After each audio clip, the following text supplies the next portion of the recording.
say with prisons, especially, this is happening. It happened in England. It's happening in Scotland. It's happening in California. I'll tell you this much. We don't have evidence that letting trans women into cis women's prisons will increase sexual assault. To my knowledge, there's no evidence of that upticking in an actual, like, here's a percentage, then here's a change percentage. And now we need the second half. We do know that trans women who go to men's prisons are like 9 times as likely to be raped. Good job, Vaush. So purely from a harm reduction perspective, they trying can't do conversion to therapy. deny some. Well, okay, so but the term conversion therapy, there's a difference between conversion therapy for sexual orientation and gender identity, right? Wait, wait. There's no way. There's no way she worded conversion therapy as clinicians that don't affirm. When they, in Canada, say they potentially face up to 5 years in prison if they do not affirm, that really ties a clinician's hands in terms of what types of questions they can ask and if they're going to be considered trying to deny some. Well, okay, so but the term conversion therapy, there's oh my god, holy shit. Yeah. Regardless of left or right, you shouldn't be opposing those. Those aren't your children. Racial equality. It's not your place. Ooh. But that's not a. Is that a political value? Absolutely. Vaush debated Debrah Soh, and I'm watching it.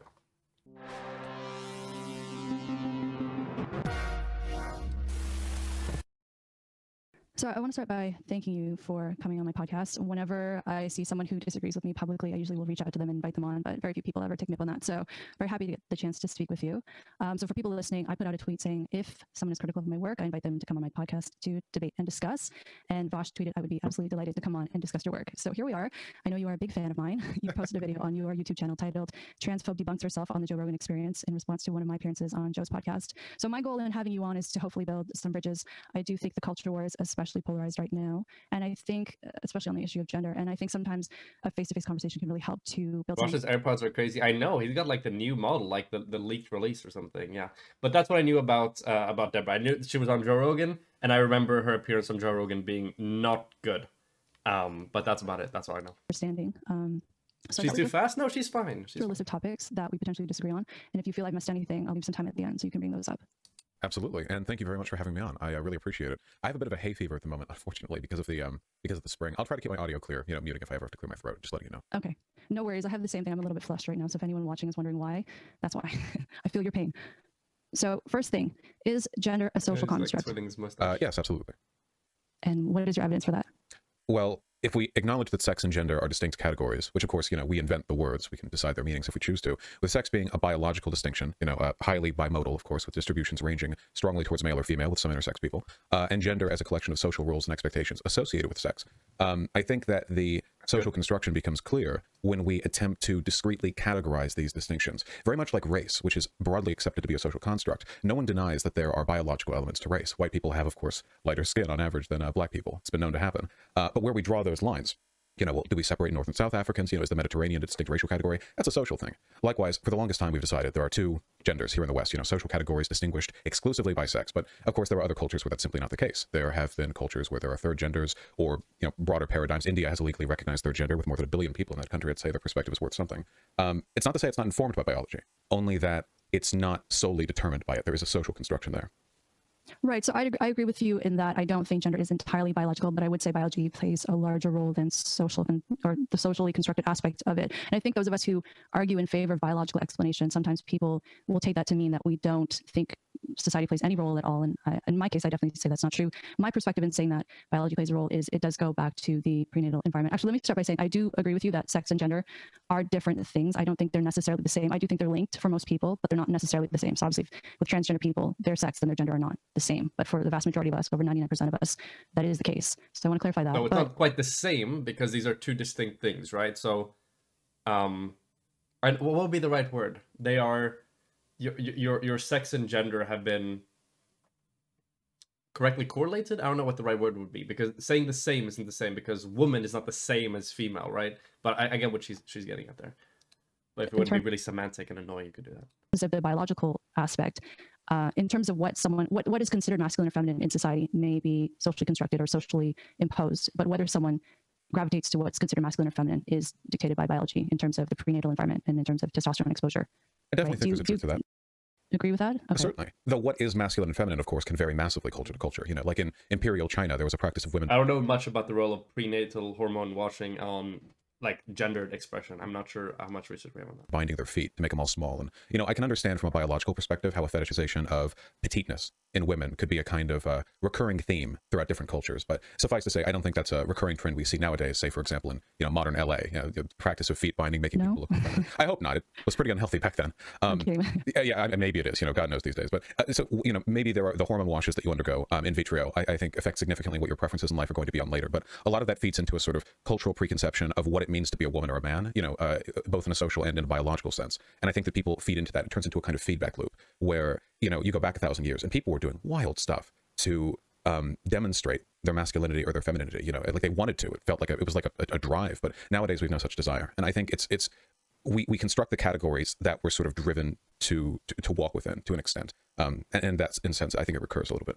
Okay, so what Vaush is essentially saying is it's true that our you know, prenatal hormone washing, whatever, might predispose us towards certain behaviors or certain attitudes or certain whatever.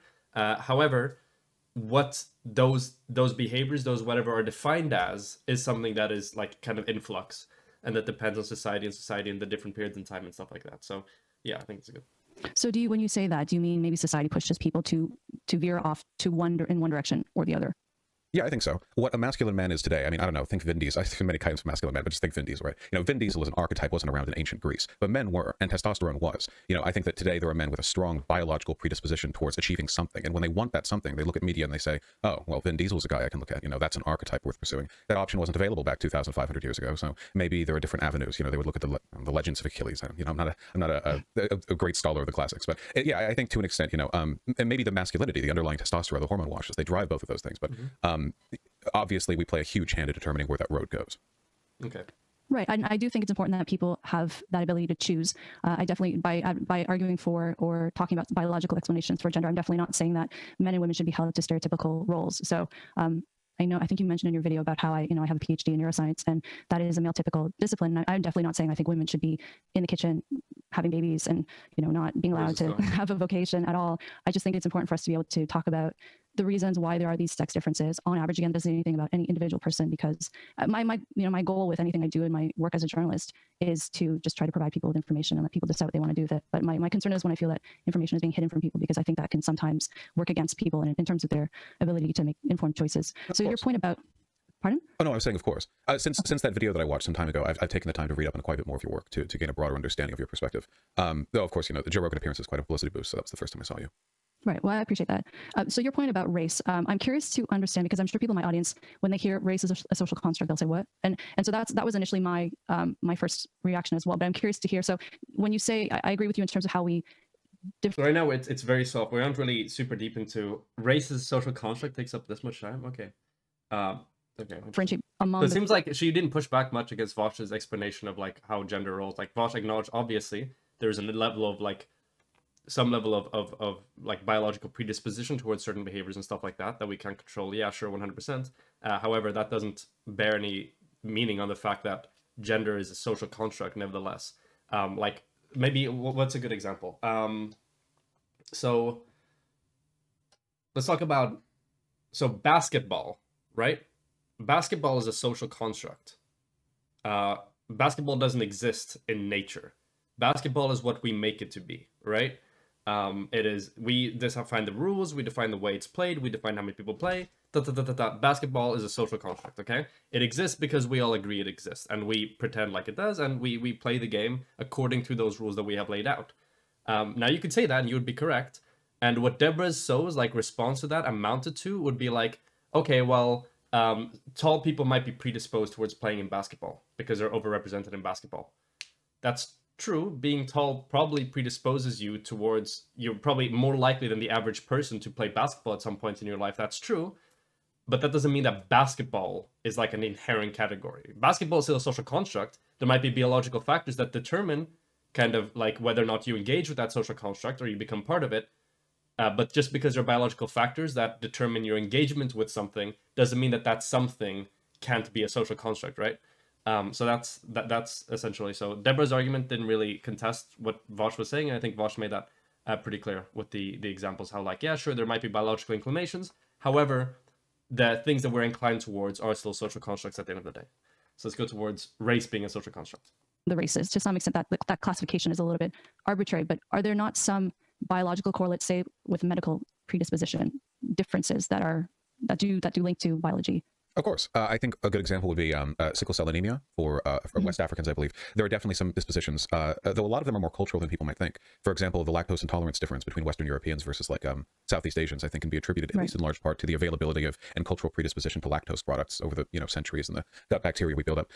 When biologists study what we call colloquially race, they talk about clines, hundreds of discrete genealogical spectrums that range geographically across the globe, and what we talk about when we say race, in a broader sense, really is just determined by skin color and maybe a couple of facial features that people's eyes tend to draw to, because that's what we can see, we can identify. But those are actually really bad markers for genetic differentiation. So if you were really studying in depth how humans are constructed, it's mostly geographic. You take somebody from one part of the world, move them to the other, in a couple hundred years, their children are going to be much more genetically similar to the people of that environment, just as a product of a ton of factors, related to culture and environment, temperature and what have you. And it's so infinitely complicated. We see so little of it. And I feel in a way gender is kind of similar. We have these social constructions, but there are many different types of men, right?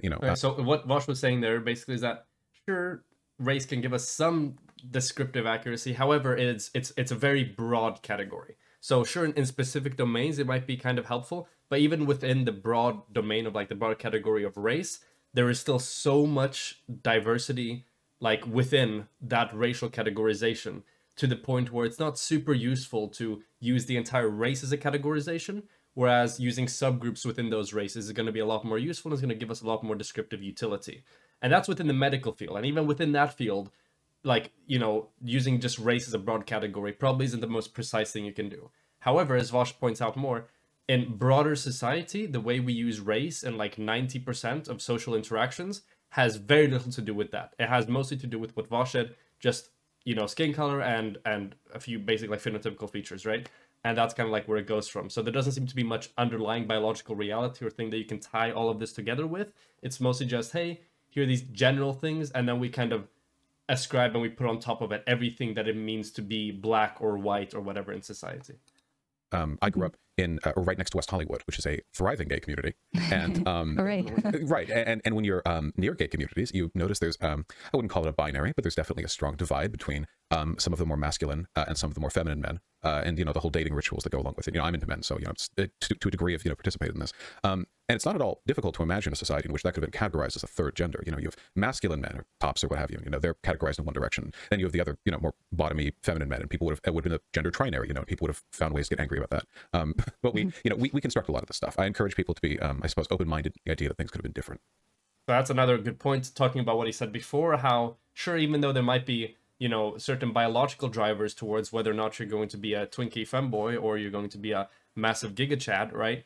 That doesn't mean that the social categorizations that we lump those people into aren't social constructs. Right. And so your point about third gender cultures, like in India, the Hijra, in my book, The End of Gender, I talk about the Fa'afafine, which are third gender culture in Samoa. So in terms of, I'm trying to follow how this leads to gender being socially constructed, just basically where we differentiate between what's a man versus someone who's in between male and female versus what's female. Is that what you mean by it's socially, like the third genders lead to that conclusion to you? Because you could decide to draw these lines anywhere, even if you were to presume that gender has to be something associated with roles constructed by sex, to an extent, or like how people relate socially to their sex. If people relate to their sex in different ways, a la, bottoms and tops in the gay community, you can make a strong argument that these are fundamentally different gender roles. A strong one, socially, the line between gay bottoms and gay tops, I think, is actually a pretty strong and recurring one culturally in a lot of places. In the pre-colonial, I think, Philippines, there was a social role, I think it was accepted as a kind of third gender, where more feminine, men or born as males, whatever term you want to use, were sort of socially integrated into the role of women. That's actually, I think, a third gender in a good number of cultures, where you have men who take on the role of women. And it's a very broad, thing there, but sort of generally speaking. And we could do that. When he says men, I think he's using men specifically to kind of help Debrah understand, because, and he said so before, he corrected him, but then he did it again. What he's referring to is male here. That, to make that third construction. Because if it's like a third gender, then it wouldn't be men, right? Because men is a gender category. Would not in any way, at least in the way men that we understand it today, invalidate our broader understanding of gender. We would just decide to cut the lines a little differently, much as we have with race. The biological clines, the continuum has been present in human history. Forever. It's our biological diversity. But where we draw those lines, very different in the Roman days than today, and that ultimately is just up to what we care about, what preferences we decide to act on. Yeah, because I guess I see it as the most simple or the most straightforward way to look at it is just to simply say they're men and they're women. And if there can be deviation within that, but at the end of the day, you're still a man or woman. And if you feel that you identify more so as the opposite, then you are transgender and then transition if that's what you choose as an adult. So I guess my issue is when people, I'm not saying you do this, but when I sense that people are trying to reconceptualize things. So once again, her saying that I think it's easiest to do men and women, that's not an argument for the fact that you couldn't do it another way. And thus, because of the fact that you could do it another way, it is largely a social construct. Just for the sake of it. But with regard to third gender cultures, as you were saying with regard to gay men, in say with the hijab or say with the fa'afafine, they would be considered gay men if we looked at them from, say, a North American perspective. So that's why when people talk about gender being a spectrum, I think, well, I don't think we have to. I don't think she understands that. So just because you can look past in history and apply your current gendered paradigm onto there and be able to lump people in, that doesn't mean that what we have right now is objective, right? Because let's say there was somebody in ancient Greece or whatever, or one of these cultures with third genders or whatever, who discovered a time machine and could peer into a wormhole and look at society in 2022, they could group those people into their gendered categorizations back then. And that's not proof that theirs are objective or the best or the correct one. That just demonstrates that you can apply the social construct to different historical contexts, right? So once again, this doesn't disprove the fact that it's a social construct. Go through and reconceptualize everything in our society just to facilitate acceptance. I think we can say, there are people who are different.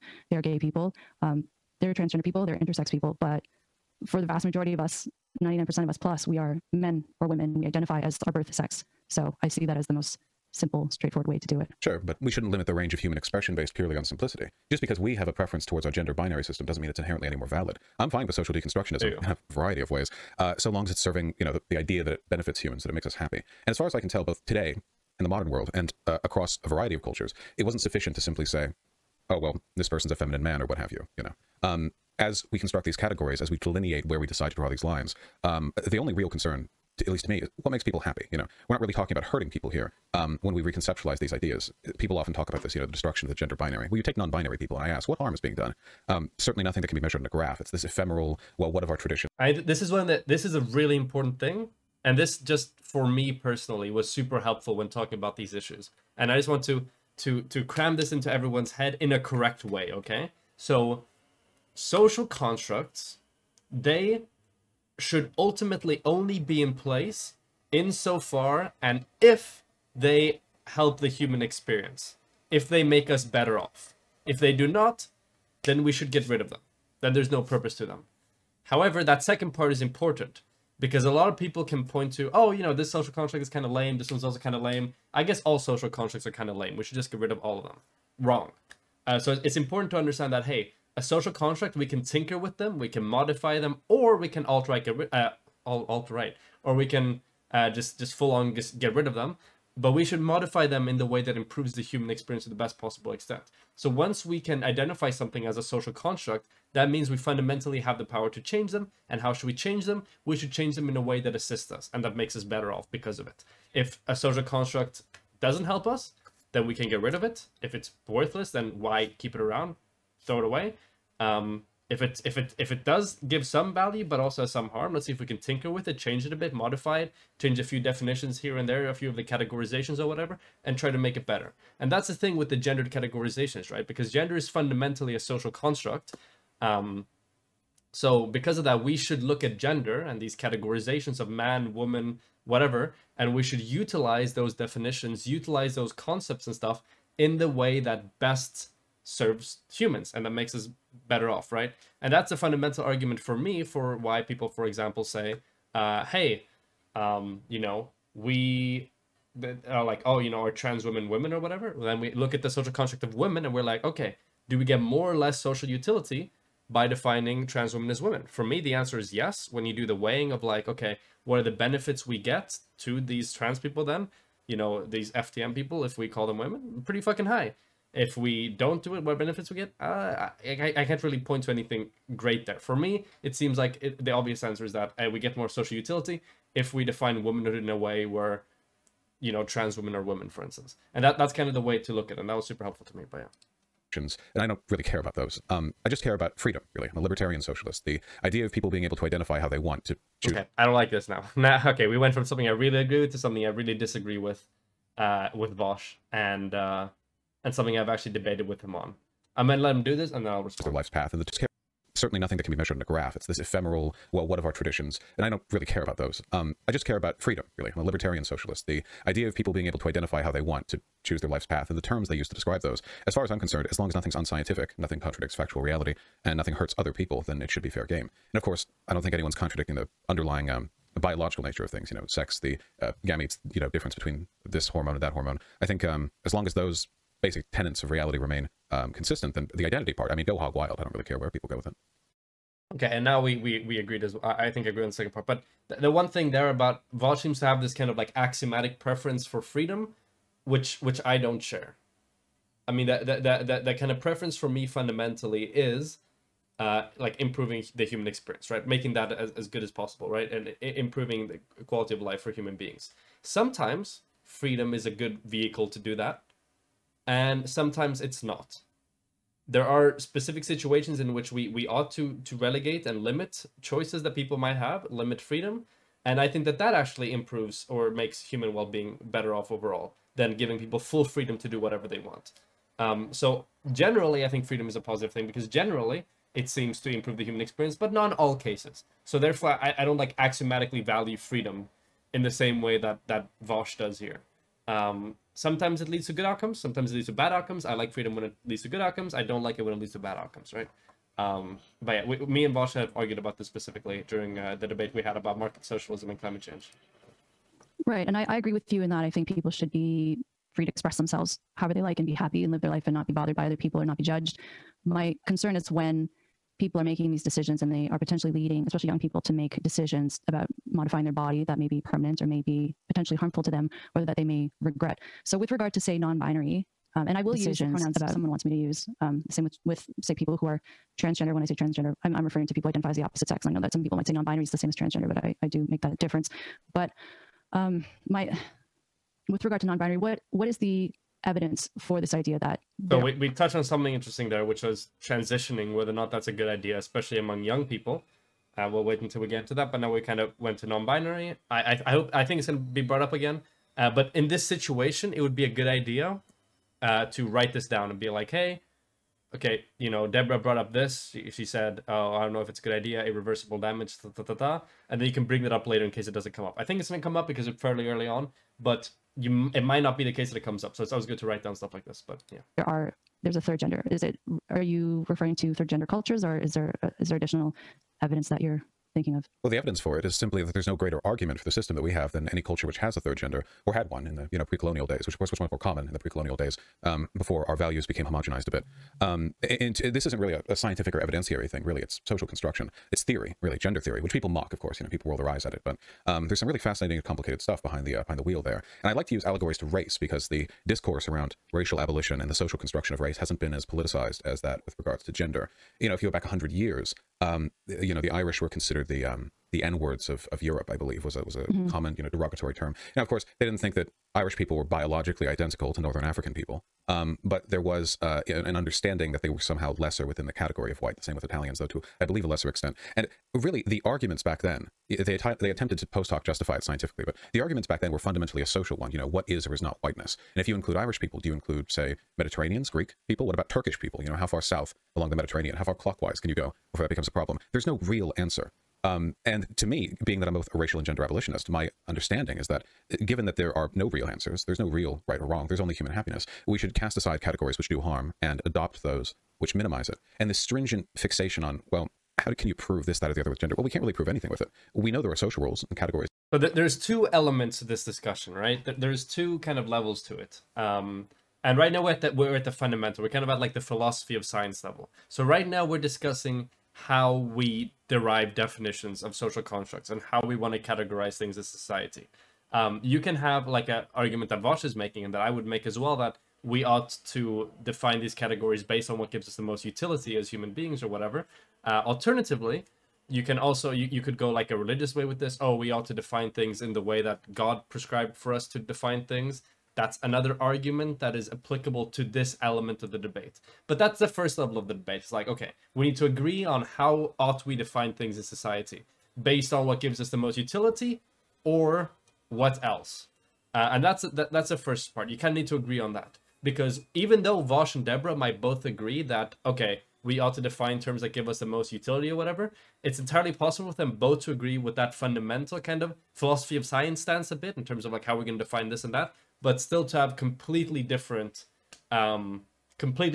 like prescriptions like within that basis. So for instance, given that they both agree with that, Vaush is going to make the argument that, oh, I know Vaush is a gender abolitionist. Gender as a category creates a lot of harm. It kind of boxes us in. It limits the way we're allowed to express ourselves, yada, yada, yada, leads to X, Y, and Z negative. We should get rid of gender categorizations. Bang. That's his argument for utility. Debrah might be like, oh, gender gives people like a set of belonging, a set of shoes that they can grow into, a set of meaning and place in the world, where they know that they have like a role and they have a path to go, so they don't like meander endlessly through the eternal mystery that is life, or something like that. That's also an argument from utility, right? What Debrah is effectively saying there is that, hey, without the gender categorizations, people are going to be lost and lack meaning and suffer therefrom. So even though they can both agree on this part right now about how do we define things, it's entirely possible for them to still disagree on the later levels of this. So we'll see if we get stuck on this first level, or if they can both agree on, okay, this is how we ought to define stuff. And then now, given that we both agree how to define stuff, now how do we weigh the different things and how do we make those arguments? Associated with sex, but those roles and categories change. The lines around them change and have changed historically. I don't know if any factual argument can be made in any direction. Well, in terms of why there are only two genders, as you mentioned, if sex is determined by gametes and gender identity is determined by biological sex for over 99% of us, then where is the third gamete that would suggest there is a gender in between men and women? So once again, this is assuming that we derive gender from gametes, right? That's implicitly granted within her argument there. And Vaush has been arguing the opposite this entire time. He's been arguing that, oh, social constructs, we can kind of map them onto what we decide to map them onto. But then Debrah's response to that was like, okay, kind of without saying it explicitly, assuming that we believe gender is always going to map onto gametes, where is the third gamete that gives non-binary identities validity, right? So I'm sure Vaush is going to catch on to that and call that out. Because it's only determined for 99% of us. Well, first of all, you know, even if it was just the 99%, the existence of 1% constitutes millions of people. But, you know, even within that, we constructed the categories to perfectly match sex. So, of course, there's going to be a near one-to-one correlation with sex. But if we were to have, say, for example, the masculine and the feminine men being bisected into two categories of men, two genders within what we now consider to be one, well, then all of a sudden it gets more complicated. But you're referring to simplicity in a system which is aestheticized for simplicity, which, I mean, it's sort of a recurring pattern. You know, we've built something to correlate perfectly to sex. So, of course, it's going to correlate near perfectly to sex. The historical conception of gender and sex is that there is no distinction for the most part, at least in the West, that, you know, it's just your roles are because of your sex. And the idea that the roles might be some kind of separate construction is something that, at least for the past few hundred years of Western antiquity, we haven't really engaged with that much. Well, what do you mean by your roles will be different from your sex if the vast majority of men behave in one way and the vast majority of women behave in another way, and this is driven by biological underpinnings? How is that socially constructed? So once again, it's hard to say. So this is driven by biological underpinnings, probably to some extent. However, we're getting the classic roadblock. How much of your behavior is predetermined by your genes or your biology, and how much is the environment around you? That is a fundamentally impossible question to answer. It is incredibly difficult, and also it's a kind of pointless answer to get, right? Because genes only express themselves in a certain environment. So it makes it calculating it even harder. I think Jangle Science Lab put it in an interesting way. It's like trying to determine what's more important for, you know, for calculating the area of a triangle, like the base or the height. Like, it's like, how do you even make arguments there? But yeah, so probably there is some level of biological underpinning that drives us towards certain behaviors, but we don't know exactly how much of that is biological, inherent, driven or whatever, and how much is the environment in which we're raised in. But when she says this, oh, you know, in large part driven, we have no idea about what the percentage or what the size of that is. A lot of it is social constructed and like environmentally determined. Probably a lot of it is genetically as well, but we don't know for sure. And then once again, she she's trying to like headbang her way through, like Vaush is saying about, okay, it doesn't matter if it's like only 1% of people because that's still millions of people, right? So yeah, we'll see how it goes. There's a piece I'm missing here. Are you of the opinion that color is socially constructed? Do you mean visual color? Visual color, the optical perception, yes. socially constructed. As far as I know, it's a biological process. I agree. It's the wavelengths that we see. Of course, you have people with vision abnormalities which see different colors. But, Right. we have an understanding of what a properly working eyeball can see, and we have a good understanding of what wavelengths correspond to which Okay, but now it's like, okay, exactly. Here's where does this color end and what does this color subjective start? experiences of color. But of course, if you take a look at the history of color and language across the world, different cultures have different conceptions of what is or isn't green or blue. There's no hard line, of course, between what a green or a blue is. It's totally arbitrary. It's literally a spectrum. So the line is drawn differently depending on the linguistic preconceptions of the culture that you're looking at. For the most part, we've sort of nailed out the ideas here. But if Is that Chomsky or is that somebody else? I'm not sure. you take a look historically, like which ideas of color developed first, where are these lines drawn, you get really interesting and very diverse ideas. And of course, this is factual. This is biological. The color wavelength is something that we can measure out and parse mathematically. So it's not like we're exclusively dealing with subjective human experience. And yet, the categories we draw, how many colors are there in the wheel? Are there 5, 8, 10? We say they're functionally infinite, but we only have so many words. And most people separate it into a discrete range of colors associated with the rainbow. At least that's the historical archetype that people draw towards most easily. But that doesn't include all the colors. It doesn't include purple, for example. I guess the point that I'm getting at here is that there's not a contradiction between a biological underpinning and a complete arbitrariety of the overlying concept. It's like He's reinforcing the thing we talked about at the beginning. And I think that's important because it seems like Debrah still doesn't quite grasp that. the biology is the foundation, but the house you build atop it is very much of your own design. This is very good. I think Vaush is... So this is one of the things that... I think this is one of the better things that Vaush does. Which is that a lot of... And this is a problem that I have a lot. It's a problem that Jangles had in his debate panel. Is that a lot of people, myself included, will often try, and I'm trying to get better at this, to lean very heavily on just data, science, research, studies, this is the fact, this is how it is, whatever. When an equally important, if not probably more important part of the argument is also being able to make arguments just completely divorced for that, where you explain the mechanizations of what you're talking about. So you can run this argument two ways, right? You can just state, gender and sex are two different things. Gender is socially constructed, sex is biological. Here are the list of all the medical and scientific institutions that agree with me. And you would be correct insofar as, we're still working within the subjective paradigm or whatever. You can do that way. Alternatively, you can do it the way Vaush is doing it now, where Vaush is like, okay, so he's not going to go rattling off 6 institutions that do this thing. He's going to explain what this concept looks like using an argument to really help bridge the understanding. And the best thing is if you combine both of them. So if you be like, hey, so here's the data science, here's the people that agree with me, and let me explain how that works. Let me mechanize the argument. Let me explain the thinking. Let me explain the concept. Because if you just do one and you don't do the other, you kind of suffer for 2 different reasons, right? But I think, I think that's something I want to get better. I want to get better at this side of things and not just the factual, the numbers side of things, and also be able to do this kind of like rhetorical argumentative side of things, which is super helpful for understanding and mechanization of the arguments that are being made. So yeah, I think this is really good what Vaush is doing, and I wish I was better at this thing as well. I can see that to some extent, but with vision, it's still, perception is still to some extent, it's not as subjective to me as how you feel about your gender. So say with gender fluidity for people, my understanding, people who shift between male. It's not as subjective? So that would be the opposite of what you would try to argue, right?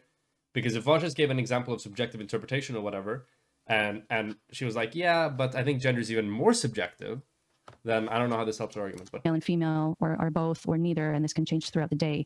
That is purely subjective in terms of their self-report of that, right? It's not marked in anything objective, and that's where I have an issue with it, because to me, it just always comes back to what is evidence-based, what's in the data. When people start straying from that, it makes me wonder, well, why, and what is the purpose of that? And it's fine if people just want to say that's how they feel, but when they start to say that this is what science shows, when it doesn't, that's my concern. I don't think people speak to science there. People who talk about gender expression are talking about subjective experience, because the social roles are what they're talking about. If people were fussing about with the biology of sex, that's your one thing. But, you can ask people, take 5 people with different shades of blue on their shirts, and you put them in a room, how many color shirts are being worn today? Will you get an answer of 5 distinct for subtle color shades, 1, 2, or will people say that it's all the same shirt color fundamentally? It can even change depending on the time of day. Some people say their eyes are blue when they wake up and green when they fall asleep. A lot of that's a trick of the light, but... That's pretty cool. Yeah, and that's an interesting example there. Like, if you would have, 5 people in a room, all with different color blue shirts, the problem probably say we have 5 different... Actually, I don't know if they would say shades of blue or 5 different colors. Whereas if you had a room with 10 people, and you had 10 different distinct colors and 2 shades of each color, would they say that there's 10 different colors or there's 20 different colors? That's... That's a perceptive thing. And of course, gender, being a construction of social expectation, is itself, to an extent, a perceptive thing. I guess at the end of the day, I think that the fixation with scientific categorization with something as arbitrary as gender will be seen in the long run as obsolete as what we've done with race. Nowadays, biologists speak of clines, the actual underlying genealogical threads, not the overlying categories. I think that for the most part, biologists are doing the same now with sex, where they're recognizing sex itself, even as a bimodal biological construct determined by a variety of underlying threads. And the gender stuff, I think we should just leave to the purview of social identity. I have as much interest, I think, in the scientific legitimacy of a person being a woman in a gender sense as them being a gamer, or a pothead. You could measure perhaps some genealogical association, but I think it's an identity first and foremost and should be treated as such. I think we just have very different ways of wanting to understand phenomena in the world. And so your point about you just made a point there about sex being bimodal. So the thing with sex and gender, I don't consider them to be spectra or to be continua, because most people fall predominantly. I don't know why people do this argument, because it literally doesn't make any sense. Just because most people fall on one side, or sorry, on two different parts of a bimodal distribution, that doesn't mean that that thing no longer or stops being a bimodal distribution.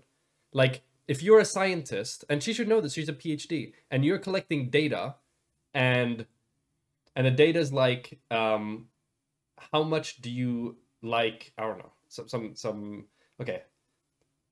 What's something that's really controversial? Okay. That's not controversial. Everybody hates League of Legends. Pineapple on pizza, okay? What you're gonna get there is you're probably gonna get something very skewed. You're gonna get a lot of people being like, yes, based, pineapple on pizza, poggers. And you're gonna get a lot of people being like, no, cringe, pineapple on pizza, bad. And then you're probably gonna get some people as well in between. They're like, I kind of feel whatever about it. But most people, for the purposes of this, let's say most people are concentrated within the dumb, stupid, no pineapple on pizza, and yes, based, delicious pineapple on pizza. Now, if you were to present that scientifically and present that data set and be like, okay, so here's the distribution we have. So there's most people say either strongly yes or strongly no, and there's some people in between, but this is basically a binary. That's not good. It's a bimodal distribution. Just because more things fall on the ends of the spectrum doesn't mean it's not a spectrum, right? You can't just like throw out the other data sets because you really want to label it as a binary for whatever ideological purpose or whatever. So yeah, this argument that, oh, the majority of people, they do fall on one or the other, that's not an argument against the fact that it's still on distribution, just that the distribution is weighted towards the different bimodal categories, right? As one or the other, right? If it were a spectrum or a continuum, people would fall at any point along the way with equal probability. But what you see is most people are male or female. And then you have a small segment of people who say they're in between, or say with intersex people. But intersex we can talk about as well. But in that case, I don't think we should be reconceptualizing society for the sake of a small minority. I think we can add. So once again, we're leading on like the wrong thing here. So for the sake of a small minority.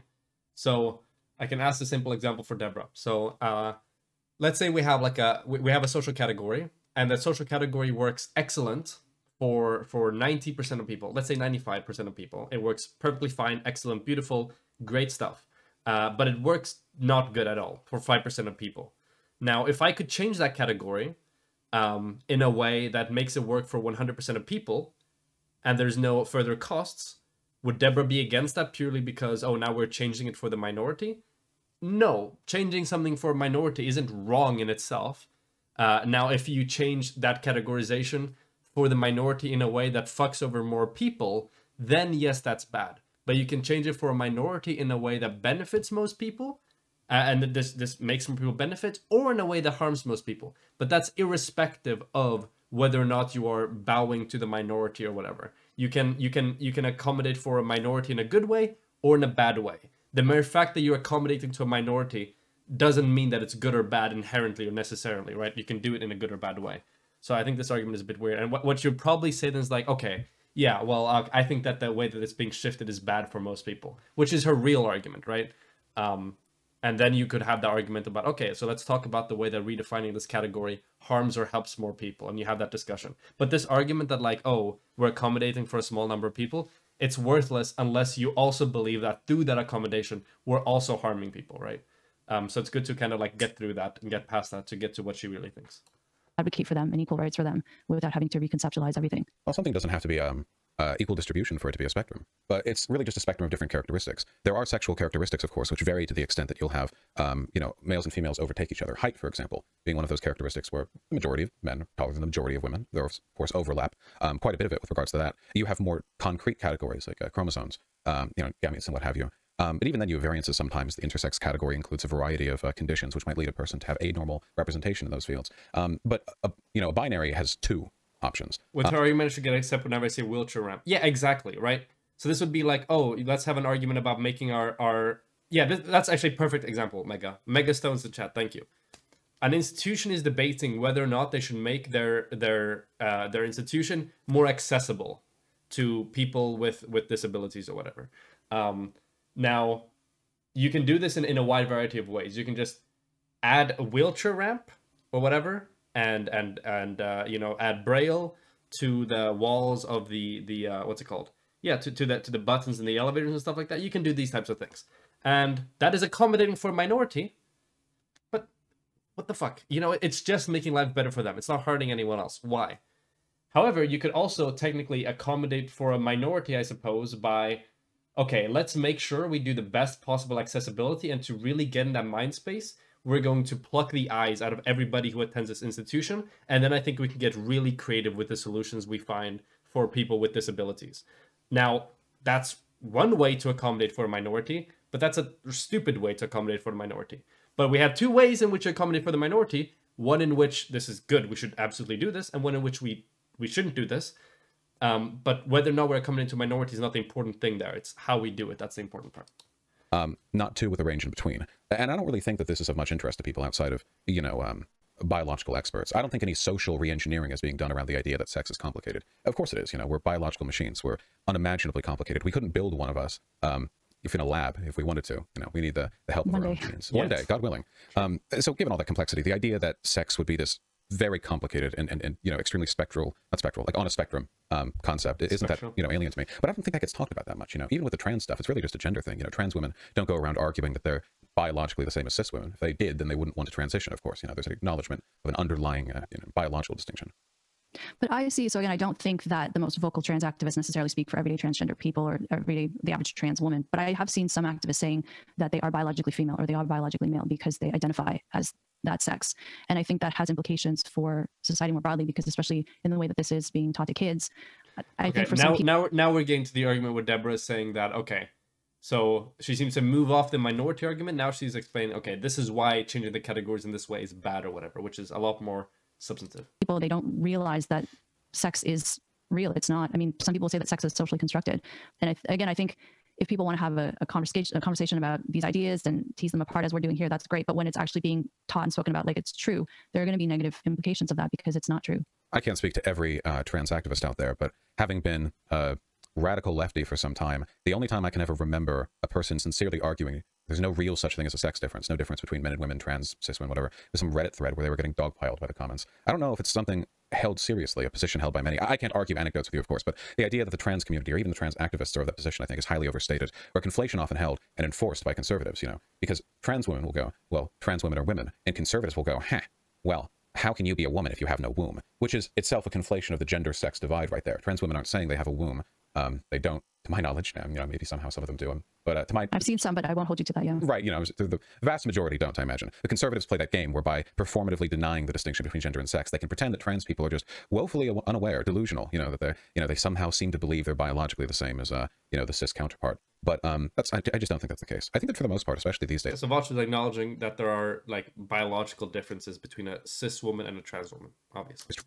Trans people are increasingly comfortable with the biological reality of things, the fact that they're not the same as a cis man or a cis woman in terms of where they'll be even after a medical transition, and I think that's a wonderful thing. Of course, I don't think that a woman just has to have a womb or what have you. Whatever range of biological accoutrement people decide they're happy with, I think is a wonderful thing. Accoutrement, I've never heard the word in my life. I think that's great if that's the case, but I wonder then why is it we don't see more of those voices more prominently? I think we do.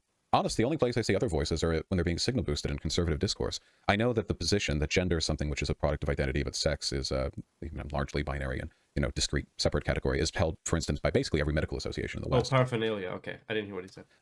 That in terms of the broader activism, I mean, I can't speak to every college professor on TikTok, but that is definitely the recurring theme here.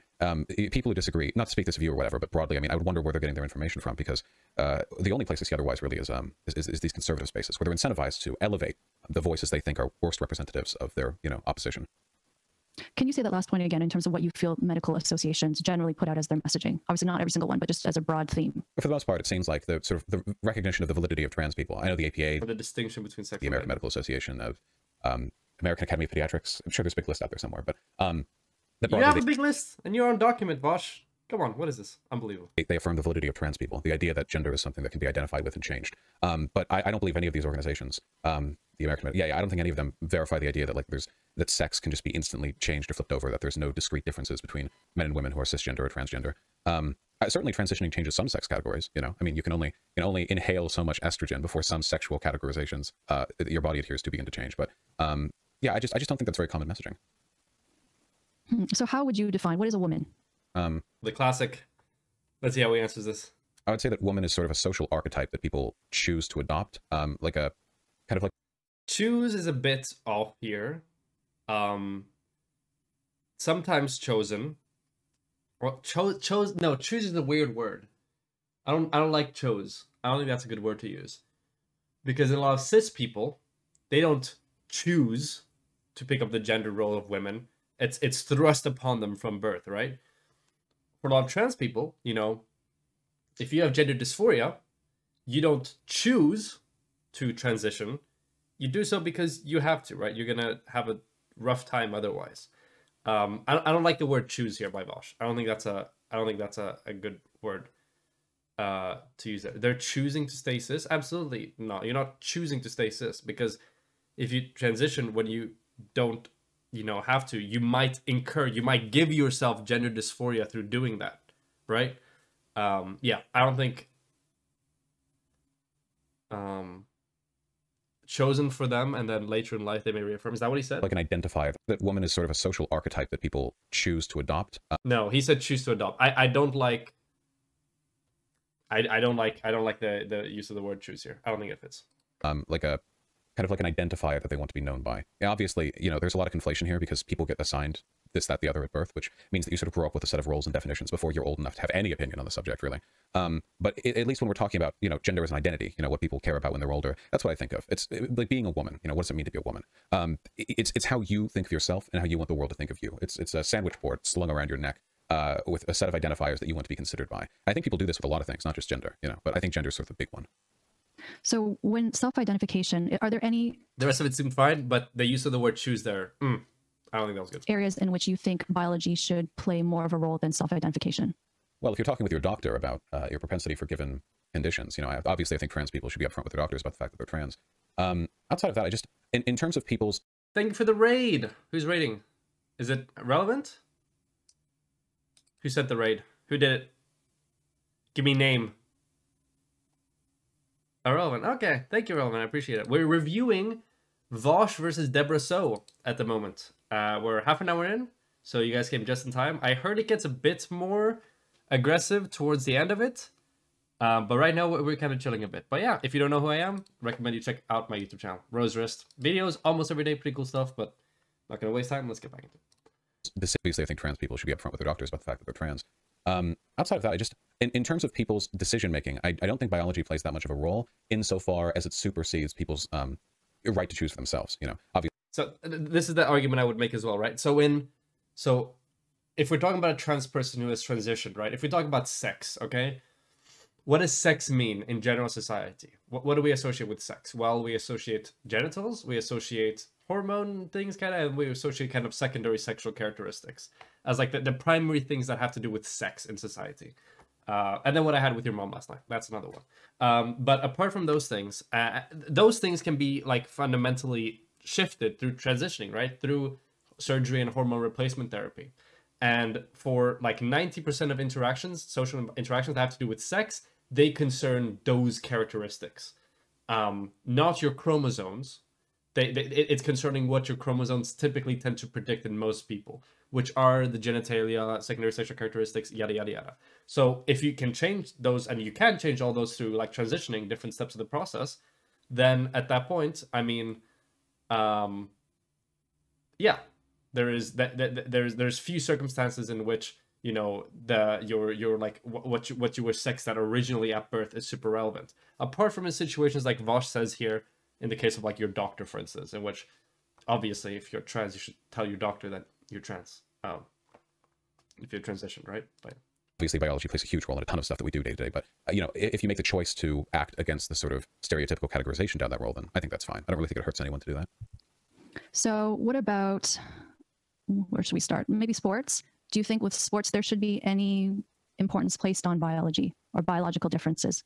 Sure. Well, there already has been, of course. You know, we separate men and women. Women in the Olympics have that testosterone cap they're not allowed to exceed, which is an interesting can of worms right there. The trans sports thing is complicated. There's varying evidence here. Obviously, if you take estrogen for long enough, it destroys your muscles. I mean, God, if you've ever seen a trans woman or like arm wrestle with one, you destroy them. You can tear them apart. They're taking bone weakening juice. It's incredible. So, you know, take a few years of that. Nobody's going to be performing as well. There are some products of higher androgen sensitivity prior to transition, which carry over post-transition. I think bone density is a big one. Wingspan and height. So I don't know a lot about this. Oh, fuck. It's going to be the longest topic. It's not that I don't know a lot about it, actually. Let me correct. I haven't decided yet, made my stance. I'm kind of holding off on that until I moderate that debate between Jangles and Not So Erudite. However, we are both, all three of us, are dog shit at scheduling. We rescheduled once because of Jangles, once because of Erudite, and now once because of me. But it will happen hopefully next week on Wednesday. Hopefully. And then that's finally gonna happen. We're gonna have this discussion. But yeah. As for the moment, I'm undecided on this. I'm just gonna work with what we get here. Are averages that don't cleanly, you know, recede back to the average for females, stuff like that. It's a complicated question in terms of what harm is done, right? Right now, the available existing harm of trans women participating in women's sports is effectively nil. We've heard a couple of headlines over the past 5 or 6 years, but it's usually like some college athlete does slightly better than expected. Sometimes the trans athlete doesn't even do that well, but people get angry anyway. A couple of times things have, you know, they've done better than expected, but it's a very minor problem. It's something that I would really rather have depoliticized and focused on by sports scientists, you know, sports medicinal practitioners, because I think they're best qualified to make decisions on the subject. People talk about it like it's some kind of human rights issue, but it was like Utah passed that law. I think it was Utah, but there's like one trans athlete in all of Utah or something like that. So they passed a whole statewide bill, you know, to curtail a problem which essentially doesn't exist. People just get hysterical over this stuff, I think. Right, that's a decent answer. I agree that well, I think I'm probably more concerned about this issue than you, as I've been quite vocal about it. I'm trying to think of the best place to start. Well, okay, with your point about arm wrestling and muscle mass, I don't doubt that there's an effect of taking estrogen, but there has been research to show that even after a year, 2 years of being on estrogen, that it doesn't change muscle mass or muscle strength. So this is probably not the case. Wait, it doesn't change muscle mass or strength? This sounds like bullshit. Now, I think there's been some studies that demonstrate that it doesn't. It may not bring it in line with cis women in this case in that period of time, but it doesn't change in 1 or 2 years. That's complete dog water. That's not true. Every single trans woman, but I think that's a really important consideration to make, especially if they are going to be competing against women who are born women. And to your point about how this is a very rare phenomenon, I see it growing. I mean, yeah, I do think that there is a lot of attention placed on when we do see this happening, when there are cases, you know, the media really gets on it. But I also worry about the future of women's sports because even in some sports, elite female athletes do not stand a chance against a non-elite male athlete. And there are these differences that are not overridden by taking estrogen or suppressing testosterone in terms of, it goes beyond muscle, it's in terms of foundation, like bone length, in terms of the angles at which bones connect in the body. Women have a higher propensity for injury as a result of having wider hips. That's true. Bone density, the major thing there is injury prevention. So that's true.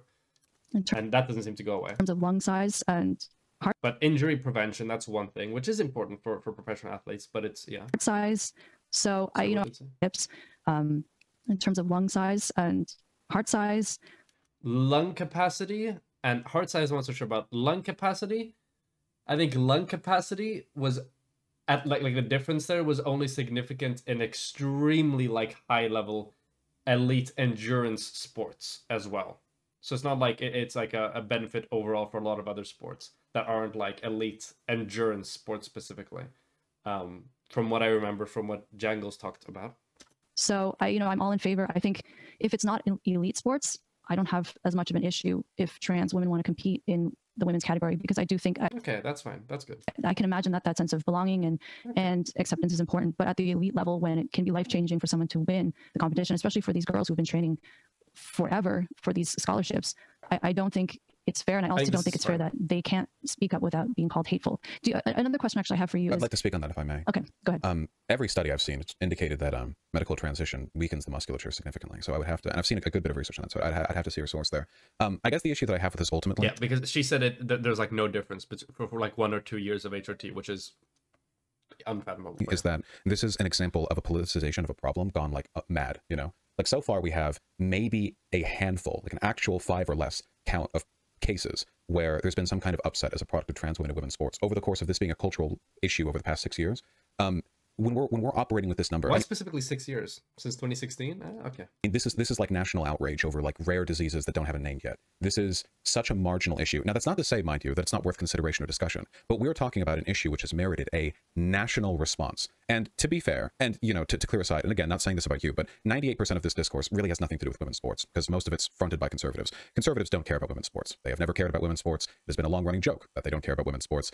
Like they have admitted they don't care. Like it's just been a chauvinistic, you know, condescending derision for decades and decades. It's about trans people. And this is an issue which is very medically oriented, something that should be left to the science, I feel. But the discourse happening right now has nothing to do with the science. It's this weaponization of a marginal issue in order to direct an attack against a broader community. And you see this play out all the time, you know. In terms of like problems affecting American people, this is so unfathomably far down any list a person could arrive at. I don't mean to say this to diminish the concerns that female athletes might have, you know, only to say that the national response, I mean, making this one of the top billing, you know, issues for the Republican Party, I think it demonstrates an incredible bias with regards to what issues should be focused on. I mean, there are more cases of Republican legislators being fired for sexual misconduct in the past couple of years than there have been of these trans female athlete upsets combined over the entirety of the time it's been discussed. Where we focus our attention is itself a political decision, one which warrants justification, I think, especially when it's this disproportionate. I think this is a good answer to this topic. You don't get super deep into let's compare the exact lean muscle body mass between and kind of like a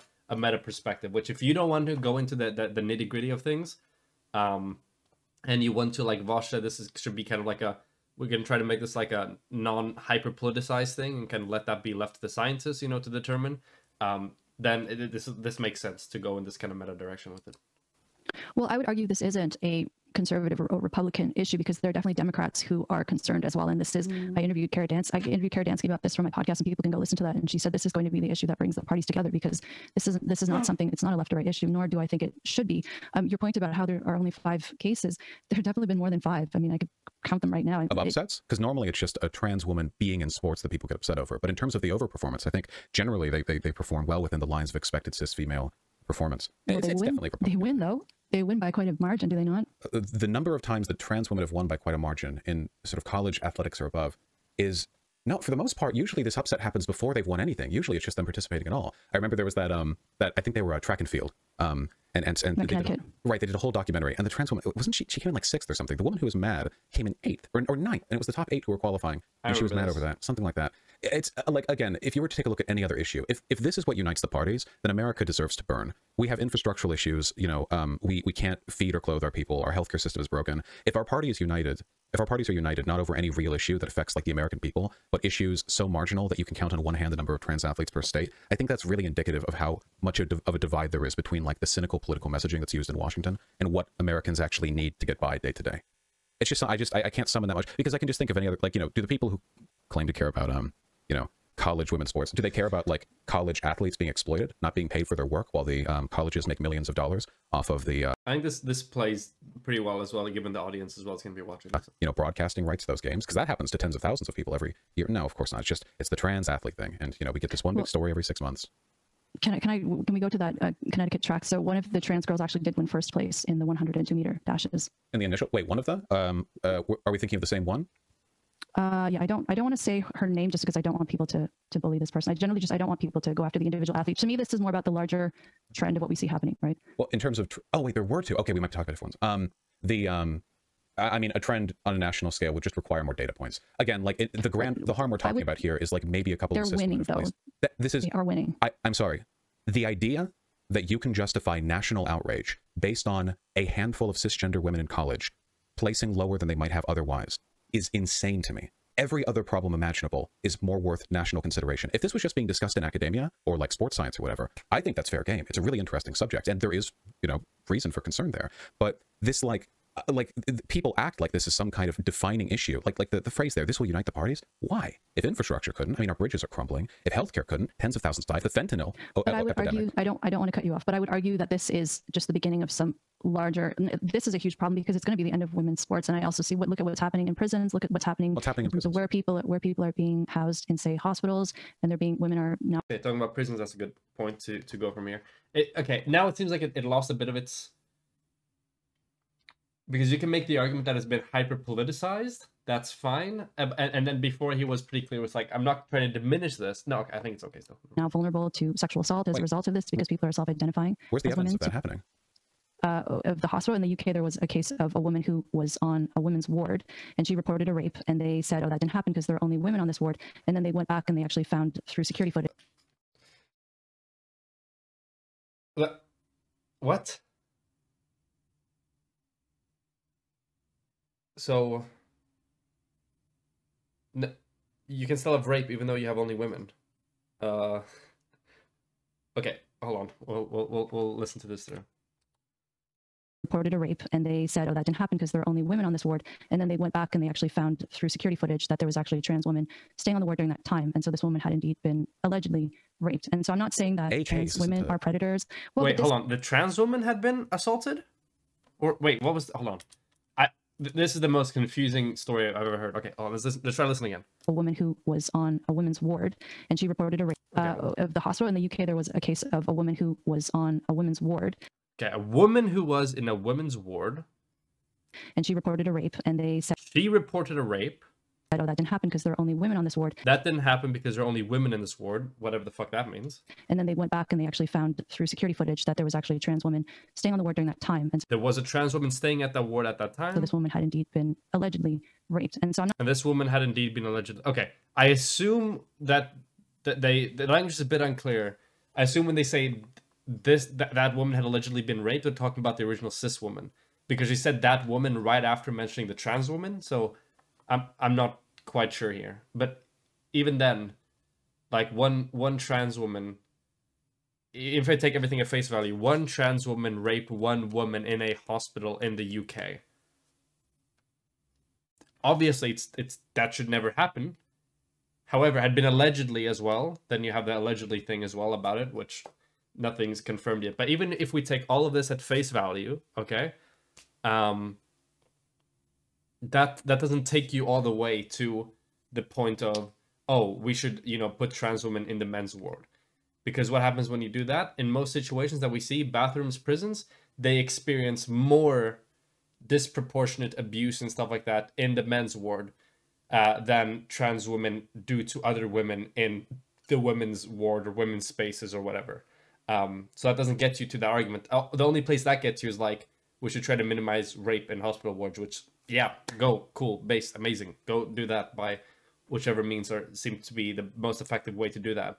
But just because something happens one time, that doesn't mean you need to erase the entire systemic thing that caused that. The only thing that gives you grounds to do that is if the issue as a whole cannot be solved by other means, or if keeping the system in place does more damage than tearing it apart, which in this case, like reverting, allowing trans women to go to women's wards in this case, then would absolutely do more damage. So. I'm not saying that trans women are predators. Well, but this is something that also, we're seeing is much more is going to be much more common.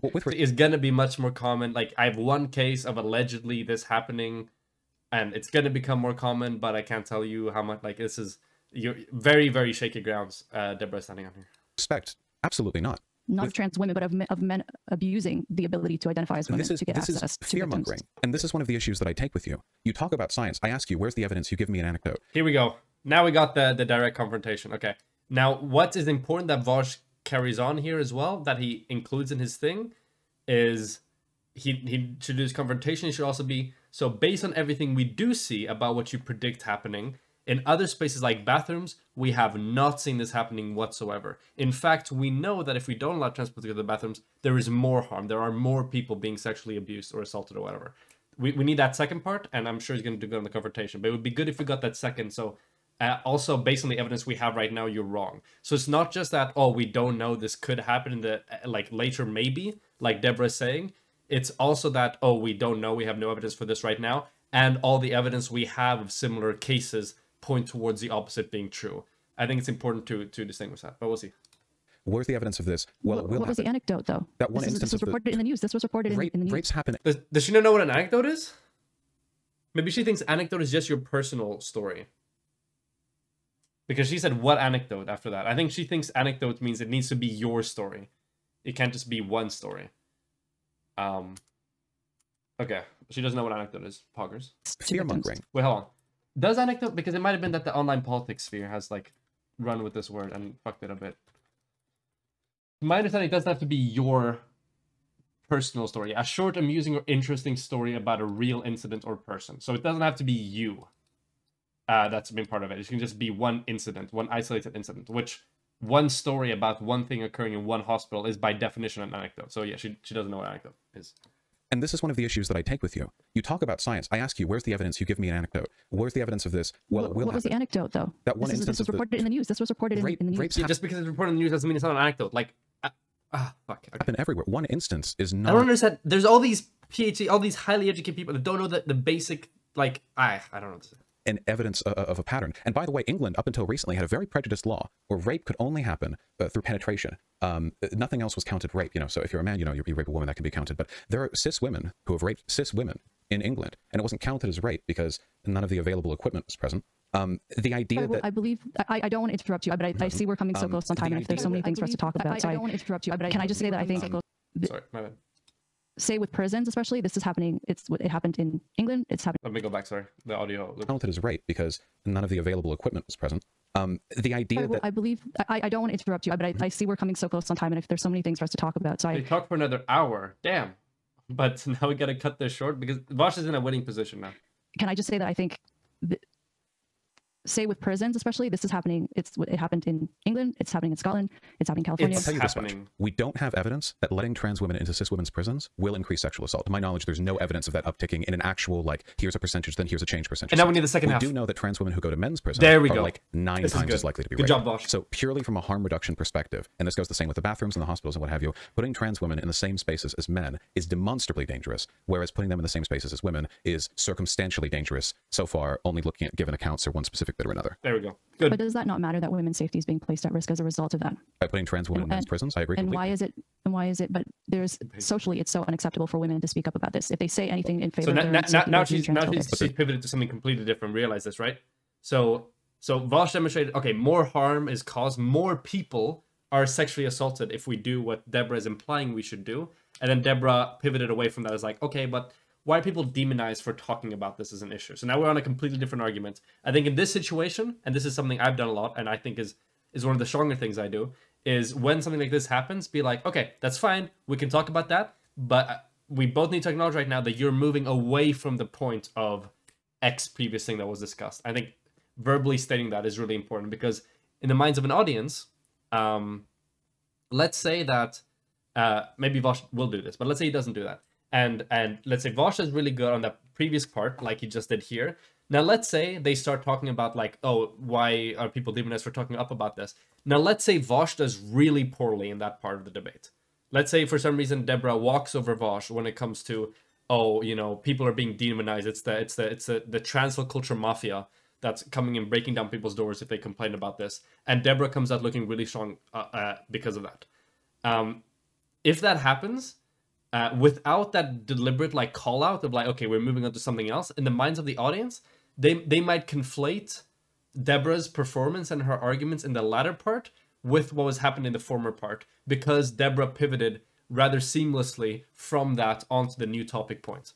So that's why, for example, Vaush being like, okay, hold on, you're pivoting to something else. We can talk about that, but I want to acknowledge that we're talking about something different now, is an important thing to do, because that kind of closes the chapter of that argument in the minds of the audience, and they can be like, wow, Vaush really did really well there. And then even if Debrah crushes the next part, Vaush still has that win on the first part, which he earned. Because if you don't call that out, it might be conflated in the minds of the audience, and people might conflate the entire discussion point because the pivot was so seamless, and think that Debrah came out on top of all of it. So it's like a good insurance tactic that you can have there, where you kind of you compartmentalize the debate into different parts. So it's not just like a huge run-on thing, and then at the very end your opponent does something good, and then it kind of ends after that, because then it might color the perception of everything before that. Whereas if you compartmentalize things, it's harder for that to happen.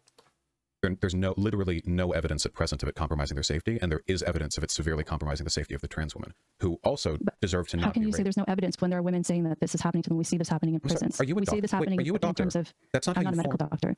I'm not a medical doctor, but I can do statistics. No. That's not... No, you can't do statistics. Statistics. Evidence of news cases. I can find news cases of anything happening anywhere. There was... I don't understand how PhDs can say this shit, dude. I don't understand. Usually, it's really simple for me to be like, okay, they probably don't know. And default on the side of they don't have the information, they don't have the knowledge, they don't have the wherewithal, they don't have the whatever to do these things. But for PhDs, it's incredibly difficult to say that. And I'm more inclined to say that there is some bad faith going on here, or deliberate misunderstanding or misrepresentation, or like kind of muddying the waters. Because for most people, I can probably say, okay, this person probably doesn't know. But for PhDs, it's like, damn, like there's no fucking way, right? Like, yeah, I don't know. The UK of unisex. Oh, sorry, please. Of unisex changing rooms, and how this in the UK of unisex. Of news cases. I can find news cases of anything happening anywhere. There was a study in the UK of unisex. Oh, sorry, please. Okay, study. There we go. Of unisex changing rooms, and how this did actually increase. I have it in the end of gender. I can't think off the top of my head the statistic, but it did actually increase the sexual assaults. That's not trans women and women. That's men and women. Okay, that's true. But also, I think that... Hold on. It's hard to Google this right now. I think generally... Hold on. Unisex bathrooms assault rate.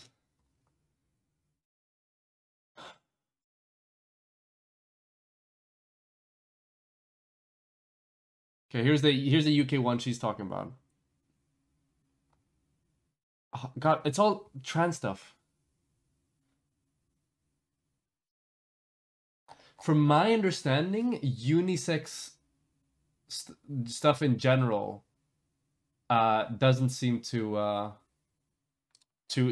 increase risk of assault. I'm gonna look up this. I'm not gonna look everything up now, but from my understanding, that seems to be the case.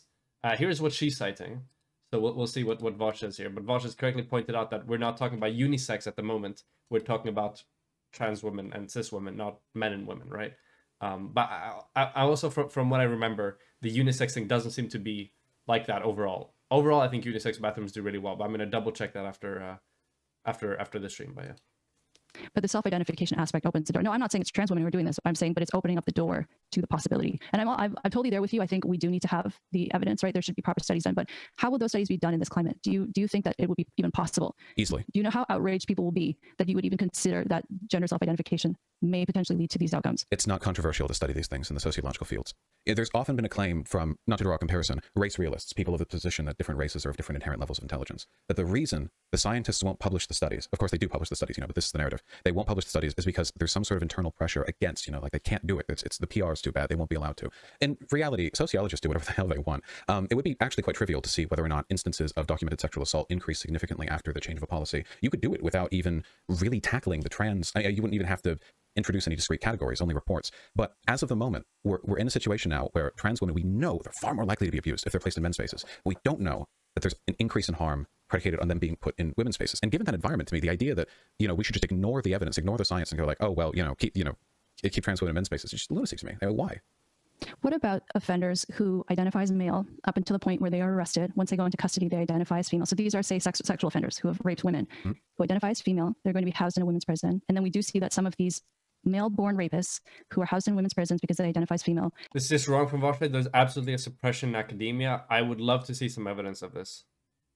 I haven't seen anyone present any evidence of that, filler coffee. So if you have any evidence that there's suppression in academia to study like sexual assault rates, I am excited to see it. Then go back to identifying as male once they are released into the community. And for people listening, I mean, my audience knows this, but for people who may not be aware, I used to work with violent offenders and sexual offenders. So I do have experience working with forensic populations. And he just brushes his beard mid-debate. Power move.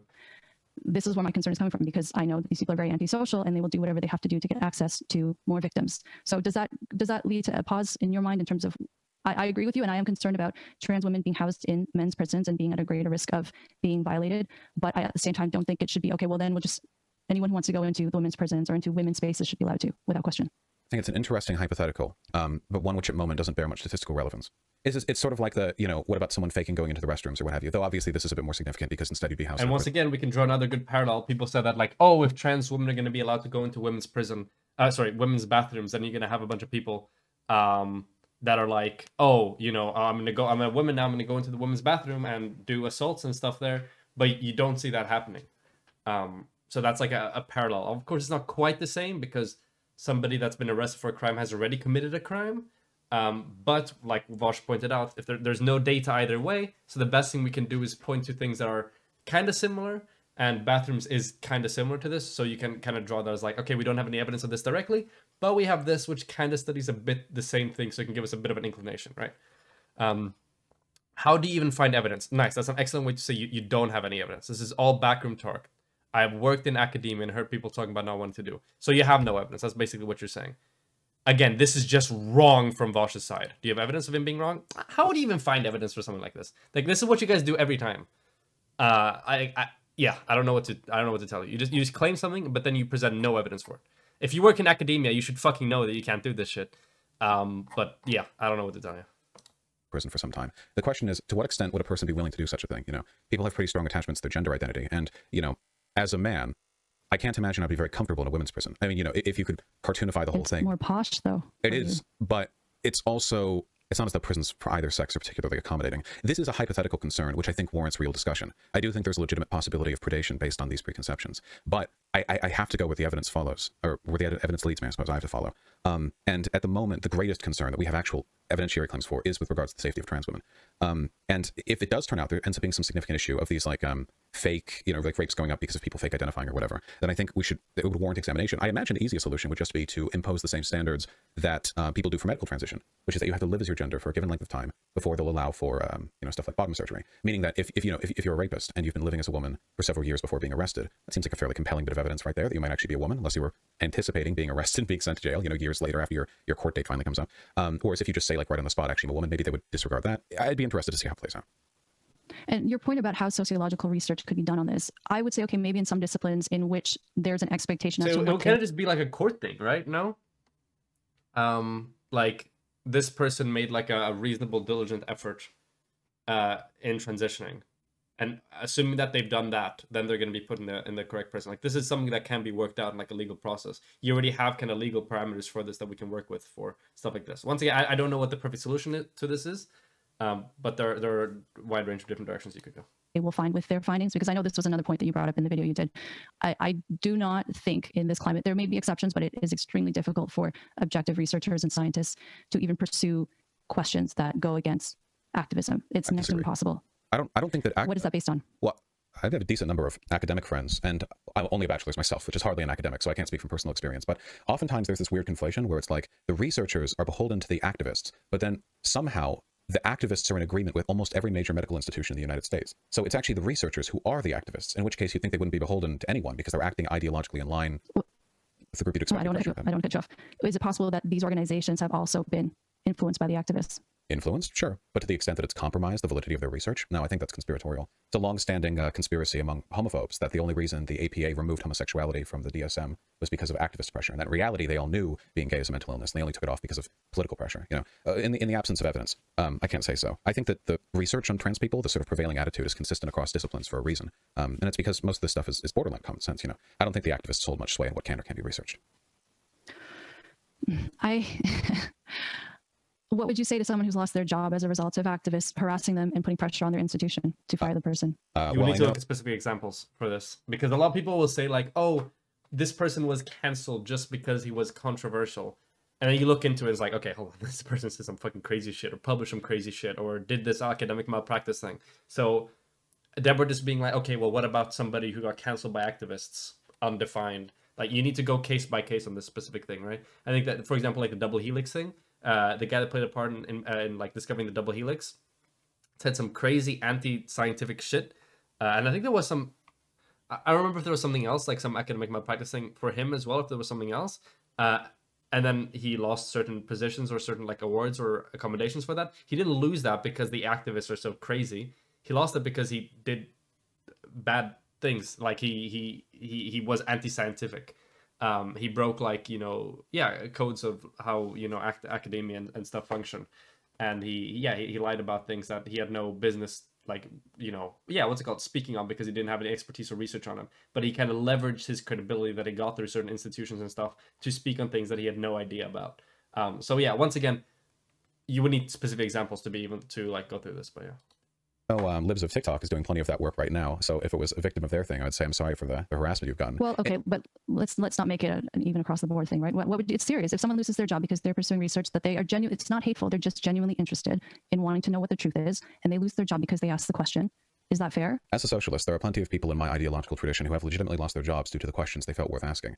In my experience, and again, I understand this sounds... And I agree with you across the board politically. I don't think it matters if someone's on the left or right. That shouldn't be happening. I think it matters what they're being fired for. Then Libs of TikTok people, that's getting people fired just for being gay or trans or whatever, oftentimes. But I disagree, but okay. Well, I know. But with regards to the activism thing, 99% of the time when I see somebody in academia who was fired for the boldness of the research, they were shit academic with very strong pre-formed political conceptions that were influencing their work, and they realized they could make more money being a social figure or a public advocate for their political positions than remaining within academia. Jordan Peterson recently did this, an entirely unremarkable man in terms of his academic contributions. He got famous for lying about Bill C-16 in Canada, and since then has made his way as a self-help guru. And now, of course, he makes far more money doing that than he ever could acting as a professor. But when he was on his way out, he published a big article about how academia's left him behind and he wasn't allowed to do X or Y and blah, blah, blah. And to be honest, I don't really buy it. It's an origin myth, a creation story. Why are you out here spreading the gospel? Well, it's because academia couldn't handle the truth. Well, what was the truth? And then you look and, well... I think that sociologists and biologists have mostly free reign to determine what they're interested in. You can continue what you were saying here. I was hoping that this conversation was going to be cordial, but you can go ahead with the point you were making in my case. What were you going to say? Wait, how is this not cordial? Oh, wait, am I speaking about... I'm not speaking about you. I'm speaking about Jordan Peterson. I'm not familiar... After you finished talking about Jordan, I thought you were making a point about me. So no, my apologies. I didn't mean to imply that. No, I'm not familiar with the work that you did. I know what you did. I'm not familiar with the actual research you've done. In my experience, it's very difficult to ascertain the sincerity of people's claims to that effect with regards to censorship or the effects of political activism or what have you. Now, does it happen? The question to this, the answer is undeniably yes, it does, you know, but I don't know if it happens along a line or through a pattern. I don't know anything about Jordan Peterson's previous research. I can't speak to that. Substantial enough to verify the conspiratorial belief that the output of these institutions... I do know that he just straight up lied about C-16 though, which was bullshit, but yeah. ...must be weighted heavily and distorted by the effects of activism, if that makes any sense. I mean, I disagree with you. I'm thinking of some of the points that you made in your video in terms of, I think there's this perception that for those of us who do go against the orthodoxy, and we talk about this, and people will say, well, look at the opportunities you're getting. How can you say you've been canceled or silenced because you're still getting these opportunities? You know, in my case, you know, getting to talk on the largest podcast in the world. But what goes on behind the scenes, people don't always see that. And I think people don't necessarily see how much harder some of us have to work in order to get those opportunities. Whereas if you were saying the right thing, you wouldn't be losing opportunities, or you would be getting more invitations to do things, or people would not be afraid to be associated with you. And so I would ask you, and I would ask your audience to maybe consider that what you see may be the highlight reel of someone's career, right? But it's not necessarily what's going on behind the scenes. And also, there are many things that have happened in my case that I don't talk about publicly just because I'm a private person. And I'm also someone who doesn't want to be seen as complaining, because I do feel very lucky to be in the position that I'm in. It's not my intention to be dismissive with regards to that. I know people who have been legitimately fired for what I would consider unjustified grievances from academia, you know. It's only that narrative, and the thing that I'm very cautious about is the idea that the product of academic institutions, of the research on the subject, is invalid because they silence internal dissent. And this is very non-falsifiable from a broad perspective because, of course, we don't actually know the specific reason most people get fired, right? I mean, a lot of it really is up to sort of you had to be there. It's not always easy to ascertain, especially as a non-expert. So when that narrative is constructed, it gives leeway to a lot of really bad subsequent ideas. In terms of where the research is at right now on the trans issue, with regards to trans athletics or the sex differences or what have you, from whom I've spoken to, I do believe that the research is legitimately unclouded by political bias, because in addition to me having spoken with those people and having done a lot of research on race realism, because I argue with neo-Nazis pretty often, you know, that researchers can go about in the modern day publishing like, well, here are the average IQs of different racial groups and not get canceled for it, you know? I think more leeway is given than people think, you know? If anything, the social media space is the one which curtails the greatest degree of fervent cancellation, because a lot of the stuff that goes by in academia just ignores public notice. Well, I would say from my experience and the colleagues that I still talk to who are in academia, they tell me they cannot pursue this line of research unless it's very, very clear in advance what they're going to find and that it's going to be something that's positive towards trans activism. What line? Like what, if a study was to be done? So you alluded earlier about, say, childhood transition. I know that's another area we disagree on. So it's hard to speak to this because Debrah said, oh, I heard about somebody said this, you know, Vaush, oh, I heard about something like, That's why you need evidence to be able to have this conversation, right? Because fundamentally, if you're just relying on personal experience and anecdotes, there's no way to kind of bridge that and talk about it. Like, you can talk about specific anecdotes that everybody has information about, and that's what Vaush gave with the example of, like, okay, this person did like really bad academic work or whatever before. But yeah, it's hard to talk about this before. I think I noticed something that Vaush did before, which is actually a bit interesting, and I didn't realize how it might actually be important. So Vaush did this entire thing about how what Debrah was saying, yeah, about like, political activism, whatever, pressuring academia, how that's not accurate. But then he did something else as well, which doesn't seem very significant, but the more I think about it, the more it makes sense. He was like, oh, what this is to people, it's an origin story. It's something that people like latch onto because it builds a narrative. It is beneficial to those people. So what Vaush is doing there is he's not only like trying to fight back against and in some ways, whatever ways he can, disprove a claim that is levied without evidence, which is that, political activists are silencing academia or whatever, but he's also providing a counter narrative to why this is the case.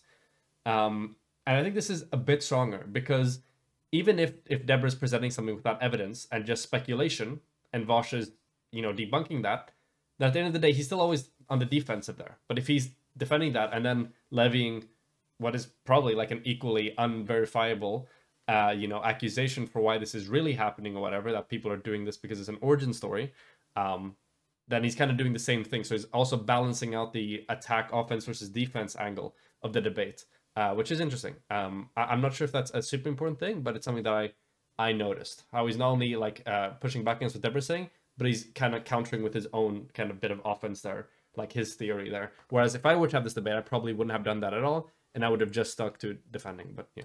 About any study that could potentially, that even looks at the question of what are the outcomes and is it possible that childhood transition may not be beneficial for these kids, right? Because I'm sure I talk about this all the time, how all the research we currently have shows that most kids outgrow their feelings of gender dysphoria. So it makes sense to wait until they reach puberty if they want to make. So from my understanding, this study that they're referencing is just a study where they had a bunch of, they had gender non-conforming individuals, and they checked at the end how many of them transitioned by the very end. But gender non-conforming doesn't mean gender dysphoric. Yeah, so that was my understanding of that study that I think that she's referencing, although I'm not sure, so take that with a grain of salt. But we also actually got an interesting study that was sent to me by a viewer yesterday, which I think is interesting. I think is relevant to this part of the conversation. So let me just open this, and then we'll read it right after Debrah finishes her opening here. Such a decision about transition. I fully support transitioning in adults if that's someone's choice. Do they what? Have to wait till puberty? The purpose of a pediatric psychiatrist with regards to gender issues would be to determine which cases of gender non-congruity are ones worthy of hormone blockers, right? I mean, I've seen the study that you're referring to, and it's not as though the sample of gender dysphoric children they were looking at were every kid who had been given puberty blockers. It was every kid who tripped a number of labels for gender non-congruence or discomfort, which is something that's pretty common when you're young. Kids are whatever, they're figuring out their identity. But I mean, it's not as though you just go over to the clinic as a 12-year-old and they just pop you a bottle of hormones, right? You go through rigorous... Okay, my bad. I left this there. And that's this one here. It's a preprint, which I don't really like. So keep in mind, big disclaimer here. Do not take any of this as truth, okay? All of this is subject to change, okay? Keep that in mind. This is a pre-publication release, okay? But with that being said, even though it's in preprint, there isn't a lot of research on this, so I think it warrants mentioning, okay? But yeah, big, what's it called? Big disclaimer here. Keep in mind this is a pre-publication, but we'll go through it, and then we'll see what it says here. So, gender identity 5 years after social transitioning. Concerns, background and objectives. Concerns about early childhood social transition amongst transgender youth include that these youth may later change their gender identification, i.e. retransition, a process that could be distressing. The present study aimed to provide the first estimate of retransitioning and to report the current gender identities of youth an average of 5 years after their initial social transitions. Methods. The present study examined the rate of retransition and current gender identities of 317 initially transgender youth, 208 girls, 109 transgender boys, transgender girls as well then, M 8.1, so mean 8.1 years old at the start of the study, participating in a longitudinal study, the Trans Youth Project. Data were reported by youth and their parents through in-person or online visits or via email or phone correspondence. Results. We found that an average of 5 years after their initial social transition, 7.3% of youth had retransitioned at least once. So this is people who went back essentially, or transitioned towards something different than what they initially transitioned to. At the end of this period, most youth identified as binary transgender youth, 94%, including 1.3% who retransitioned to another identity before returning to their binary transgender identity. So this includes people who cis, trans, went back to cis, and then went back to trans again. 2.5% of youth identified as cisgender, so 2.5% are identified as cisgender at the end of this, and 3.5% as non-binary. Later cisgender identities were more common amongst youth whose initial transition occurred before age 6 years. The retransition often occurred before age 10. So yeah, essentially 94% at the end of them still identified as transgender, 2.5% as cisgender, and 3.5% as non-binary. Conclusions. These results suggest that retransitions are infrequent. More commonly, transgender youth who socially transitioned at early ages continue to identify that way. Nonetheless, understanding retransitions is crucial for clinicians and families to help make them as smooth as possible for youth. So, yeah. It's only 310. It is 300. It's a bit more than 310. It's 317. People. But yeah. Somebody says that this has been peer-reviewed.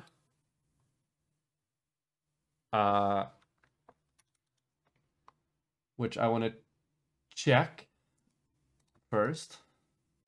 This is a pre-publication version of an article that has undergone peer review and has been accepted for publication, but is not the final version of record. Thank you very much. This paper may be cited using the DOI and date of access. This paper may also contain information that has errors in fact, figures, and statements and will be corrected in the final publicated version. The journal is providing an early version of this article to expedite this information. The American Academy of Pediatrics, the editors and authors are not responsible for inaccurate information and data described in this version. Okay, so once again, it is still a preprint, so do take it with a grain of salt, okay? Because everything is technically subject to change. Anything in here can be changed before the publication. However, given the fact that it's past peer review and has been accepted for publication, risks of that occurring are pretty low. But never say never.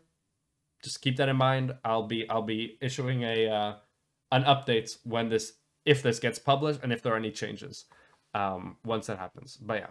So this, to my understanding, is the best piece of research we have on what is being discussed in this debate at the moment, and it seems to go squarely against what Debrah Soh is saying. But once again, keep in mind, it is preprint, okay? But yeah, granted peer review preprint, but still preprint. So let's keep watching. For looking at seeing the study to determine Puberty, if they want to make such a decision about transition. I fully support transitioning in adults if that's someone's choice. Do they what? Have to wait till puberty? The purpose of a pediatric psychiatrist with regards to gender issues would be to determine which cases of gender non-congruity are ones worthy of hormone blockers, right? I mean, thank you for that donation. You had a text here, actually. Debrah says doctor is in the field she's discussing, and she feels even featuring in the title is giving her undue credentials. I think that featuring in the title, sure, it's untrue. It's for this, but I think it's very telling, because even though it doesn't matter what field you're a doctor in, you shouldn't be making the mistakes that she's making when it comes to statistics and anecdotes. So I think it's worth pointing out, like, okay, literally doesn't matter what field you have your doctors in, you shouldn't be making this mistake. But like, this is like legitimately, should you learn like bachelor's degrees of like, yeah, I don't know what to tell you. Not even did they do this in high school? I think they even do this in high school to some extent, at least the high school I went to. But yeah, she shouldn't be making these mistakes. Hence, I think that putting in the title is relevant for just be like what the fuck, you know? But that you're referring to. And it's not as though the sample of gender dysphoric children they were looking at were every kid who had been given puberty blockers. It was every kid who tripped a number of labels for gender noncongruence or discomfort, which Okay, so yeah. is something that's pretty common when you're young. You know, kids are whatever, they're figuring out the right Gender noncongruence or discomfort. So not dysphoria, more gender nonconformity. It seems like both me and Vaush think she's talking about the same study, but it's impossible to verify because she doesn't name the study. identity. But I mean, it's not as though you just go over to the clinic as a 12-year-old and they just pop you a bottle of hormones, right? You know, you go through rigorous pediatric psychiatric analysis, and then maybe you get on hormone blockers. And then of the people who get on hormone blockers, the overwhelming majority decide to go on and take actual hormones to transition later on, which is in large part, I think, because the pediatric psychiatrists do a pretty good job. You know, if you're in there getting appointments for like a year and you're talking to an expert and you're like that grounded, even as a kid, on your identity just not matching your birth sex, that to me seems like it's indicative, if nothing else, at least maybe of the validity of puberty blockers. I would argue that clinicians cannot do an objective assessment in this climate, especially when they, in Canada, say they potentially face up to 5 years in prison if they do not affirm. That really ties a clinician's hand. Wait, what? Clinicians? Okay. Okay, if she's grossly misrepresenting whatever this is, I hope Vaush knows what it is. Maybe she's using affirm to be a stand-in towards actively misgendering a medical client of yours? Maybe that's what she's doing. That would be, I guess I have, but we'll see. In terms of what types of questions they can ask, and if pretty they're crazy. And I think Vaush notices this as well now. considered trying to deny some. Well, okay, so but the term conversion therapy, there's a difference between conversion therapy for sexual orientation and gender identity, right? Wait, wait. There's no way. There's no way she worded conversion therapy as clinicians that don't affirm. Wait, did she just do that? Hold on. When they, in Canada, say they potentially face up to 5 years in prison if they do not affirm, that really ties a clinician's hands in terms of what types of questions they can ask and if they're going to be considered trying to deny some. Well, okay, so but the term conversion therapy, there's. Oh my God! Holy shit! Jesus Christ! Ah, man, this is hyper skeptical towards anything. Clinicians that do not affirm are subject to 5 years in prison. What that means is that you might get 5 years in prison if you do gender or if you do conversion therapy, something that hasn't been shown to work and to be deeply distressing for those individuals. Not affirming, in parentheses, torture. Yeah, holy shit, that is nuts. Good on Vaush for knowing what that was in reference to, because that is that's an incredibly dishonest framing of it. There's a difference between conversion therapy for sexual orientation and gender identity, right? How so? Although I know that they're lumped in together. Holy so conversion therapy for sexual orientation, I don't support, because you cannot change someone's sexual orientation. So someone who's gay or bisexual cannot be made to be straight. So I would love to see some research then that it works for gender things. But when it comes to gender can change, especially in young children who are developing. So if all of the research shows, how 12, I think 11 or 12 studies show that children with gender dysphoria, as they get older and reach puberty, they're more likely to outgrow those feelings. 11 or 12. I don't know what body of research she's referencing here. And gender dysphoria isn't the same as identifying as the other gender. Though gender dysphoria isn't the same as identifying as the other gender, though. It can. But what we're talking about when we say gender dysphoria, I believe the study was just common practice. Please, now going forward, I'm going to do this more in my thing as well. Name authors and years when you reference studies, okay? Because I have no idea what she's referencing. Looking for like incongruence, you know, like a feeling of discomfort, dysphoria being a more pointed medical term. But with what they were talking about, do you know which study this was? Who are the? Actually, maybe don't say the authors, but which. I did read it. I don't remember the name of the authors though. I had to look it up in Google and look at the methodology. What I was looking at though, it wasn't post-treatment. Like these weren't children selected for puberty blockers, right? This was like a sort of pre-sampled list of children with feelings of gender incongruence. And they did transition. Or was there, because the problem is with these studies, they also don't have a control group, right? So you don't know if there are any benefits. If the group of children who transition, I don't know if she thinks Hegel 1807. Yeah, I don't know if she thinks that gender incongruence is the same as gender dysphoria. Benefits. You don't know if that's actually due to transition, because there isn't a control group of kids with gender dysphoria they didn't who don't transition, and that's what the problem is. Well, they didn't transition. Well, these are the desistants. You're talking about desistants. Oh yeah. Thank you. Yeah, the desistance kids. Yeah. The issue I think that I have with this is that, like, you know, that's the point. You say, like, in this environment, a pediatric psychiatrist can't evaluate this, but that comes across as conspiratorial to me, because this is again that nefarious political and academic bias prevents all these legitimate institutions and professionals from doing their work. It's like it's non-falsifiable. There's the only real way to debunk that claim would be to read people's minds, and the only way to address it would be to change the political environment to one you consider more favorable. But I'm in favor of Canada's law. I don't think that it's the place of any psychiatrist, if a person, let's say a boy, goes up to them and says like, hey, I think I might be a girl, for the doctor to go like, no, actually, I think you're not. I think you're a boy. I think that research on that has proven that to be a very ineffective way of dealing with any underlying issues, the best thing that you can do is affirm and try to get underneath it at like any other concerns that might be present, and you try to understand the degree to which it's a sincere belief as opposed to a sort of errant or flippant or otherwise unjustified self-perception. But do you not think that children can have sincere beliefs and still be wrong? Because my concern is if a child is blocking, if it's with puberty that they Well, grow now it being wrong, it's okay. We'll see. be comfortable with their bodies, why would you block that process? Well, first of all, I don't know how common it is for puberty to make people more comfortable with their bodies, but in terms of what the literature shows in these kids. Well, the literature showed their feelings change, but not that puberty and the pubescent changes which took place were the things that alleviated their dysphoria. I think There was a study that actually showed this, and the kid said, "Oh, with puberty, I grew comfortable in my body, and I realized I actually liked it." I may not have seen that. The earlier study with the desistance, God, please, authors and years specifically identified pubescent changes as the cause of those change in feelings because it took place over a length of time. But with is there a reason why she doesn't want the names? Is it like a thing? If you are like if you're an academic and you cite, you give like a name and year, even in something like this, and you misrepresent what they say, does that mean she can be held responsible in some way? Or why did she say don't name authors or whatever? It is possible for a child to be wrong, but like child self-diagnosis on mental issues is something that we have pre-existing care standards for. When a child has like depressive or psychosis, you know, like there are like psychological things up with the kid, you know, self-report. I mean, oftentimes it's the only thing that you can really do. But if you're getting these kids like appointments for years and a professional is able to, you know, bring together like a strong argument, like, yeah, I think this is actually like, you know, and then you get on the puberty blockers and they're reversible and you have some more time to feel however you want about yourself. And right now, the evidence that we have is the majority of people, overwhelming majority, who get on puberty blockers transition, and the overwhelming majority of people who transition are happy about it and don't regret it. So it seems like we're on a good track right now. If we get loose with our standards and it's like kids are getting their hormone blocker Skittles like 2 weeks in or something, you know, and they're just firing it left and right, then that's, yeah, I agree there should be a sort of strenuous vetting process, especially for children. But at the moment, it seems like the track is running quite well, and that people are benefiting from it, from the data that we have. But you would claim that they're not allowed to publish data that would make the results look bad. So see, it comes across kind of non-falsifiable. It's like, well, then how could I ever prove the validity of the process, right?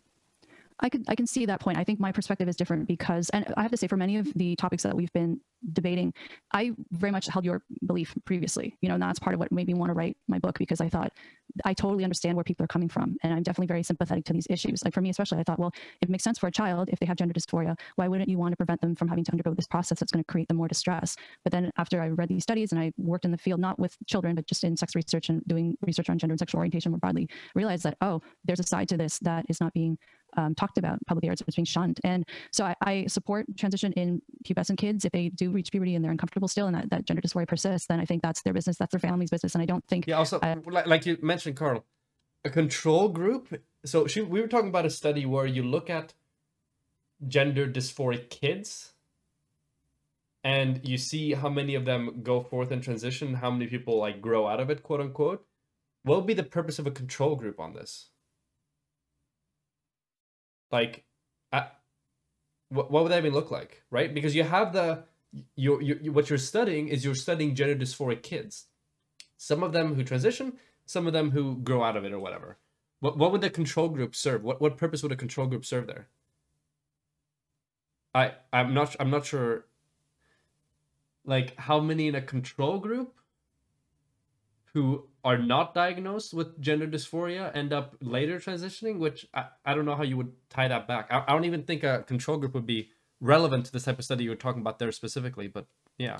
You know, it makes me uncomfortable when I don't think lawmakers should be getting really involved in that case, but right now in the climate that we're in, I see it as really, really difficult, if not impossible, for people to do this, make these assessments objectively.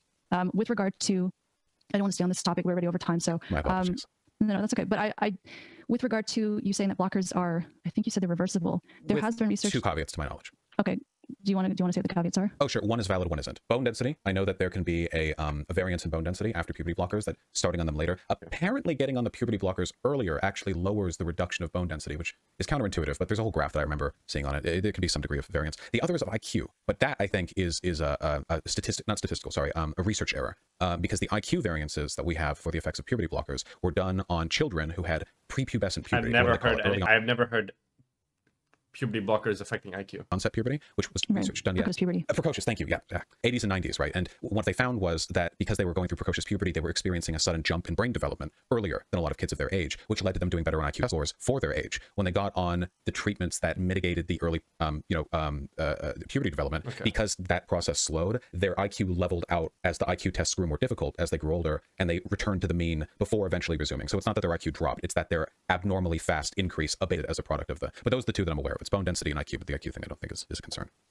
It's also not possible for us to say it's causation because, like I said, with these studies, they aren't randomly assigning the kids into treatment versus non-treatment, and there isn't a control group of kids with gender dysphoria who don't undergo the treatment. So any of these studies who don't undergo, who aren't allowed to undergo, because if you have a group and you assume that some of them will grow out of it. Oh, okay. So I understand what she's saying now. Okay, this makes sense. So you have two groups of dysphoric kids, and you allow one of them to transition and see and measure their outcomes, and then you disallow the other group from transitioning and see if they get better and they grow out of it. Which interesting. Good job on the ethics board trying to get that to work. But I understand what she means now. But there would obviously be deep ethical considerations, especially given the research we have right now of transitioning being beneficial and helpful for the vast majority of people. So you'd also need to establish that there is reason to believe that this would be different to adults before you would even have any case to present in order to get this passed from an ethics perspective. Yeah. Yeah, I'm not sure how this would how that would look. With kids with gender dysphoria, they're always going to be given the treatment because it's seen unethical to withhold treatment from them. So my point in saying that is that we can't say any of this is causal, but there was another study that showed in an animal model that spatial memory is affected. My concern with all this is just, I think, on the same page as you, I think research needs to be objective. There should not be any intimidation involved, any coercion. Research should not feel scared for their careers as a result. I know that you're skeptical as to whether that's the case, but from my perspective, that's where I'm coming from with this. And then the other point I wanted to make was with regard to detransition. So one of the, when I interviewed for my book, she said that she was able to access cross-sex hormones with one hour. Okay, go to detransitioning. I'm just going to go to the bathroom real quick, and I'll be right back, and we'll finish the rest of this. Okay, here we go. Our appointments. And for my book, she said that she was able to access cross-sex hormones with one hour appointment. And I do think the number of detransitioners is growing.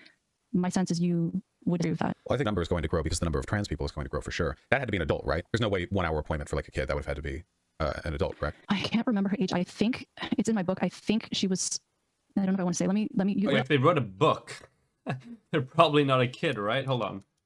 The number of detransitioners said that she, with regard to detransition. So one of the, when I interviewed for my book, she said that she was one of the women I interviewed. Never mind. Okay, so it's not the author of a book that she read that did this. Able to access cross-sex hormones with one hour. It's one of the women she interviewed for her thing. Okay. Appointment, and I do think the number of detransitioners is growing.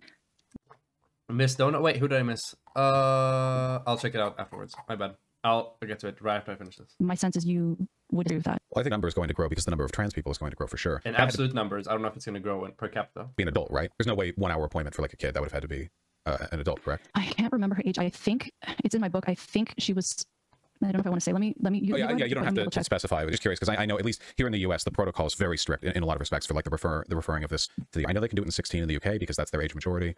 16-year-olds are babies, but I believe in your country. Because I'm thinking it can be 15 in some states. Your country. I didn't know that. Oh, I didn't know you were Canadian. I mean, I'd have to look into the. It could be the medical age of consent. I know the medical age of consent is different from the age majority. Whatever the case may be, with regards to detransition, detransition is relatively rare. The data we have on the effects of cross-sex hormones and surgery is quite positive from everything that I've seen. Doesn't mean detransitioning is not something to be looked at. It's worth noting that from the studies I've seen, the majority of people who are detransitioning are do it for reasons of like social ostracization and bullying and bigotry and harassment and workplace difficulties and stuff like that. Doing so not because they're not the identity they transitioned into, but because of social or medical barriers preventing them. I believe there's like down, I think this one's actually on Wikipedia, where one of the, a study was done and it was something like 80 to 90% of the people detransitioning who listed why. It was because lack of support, medical barriers, not enough money, which is heartbreaking.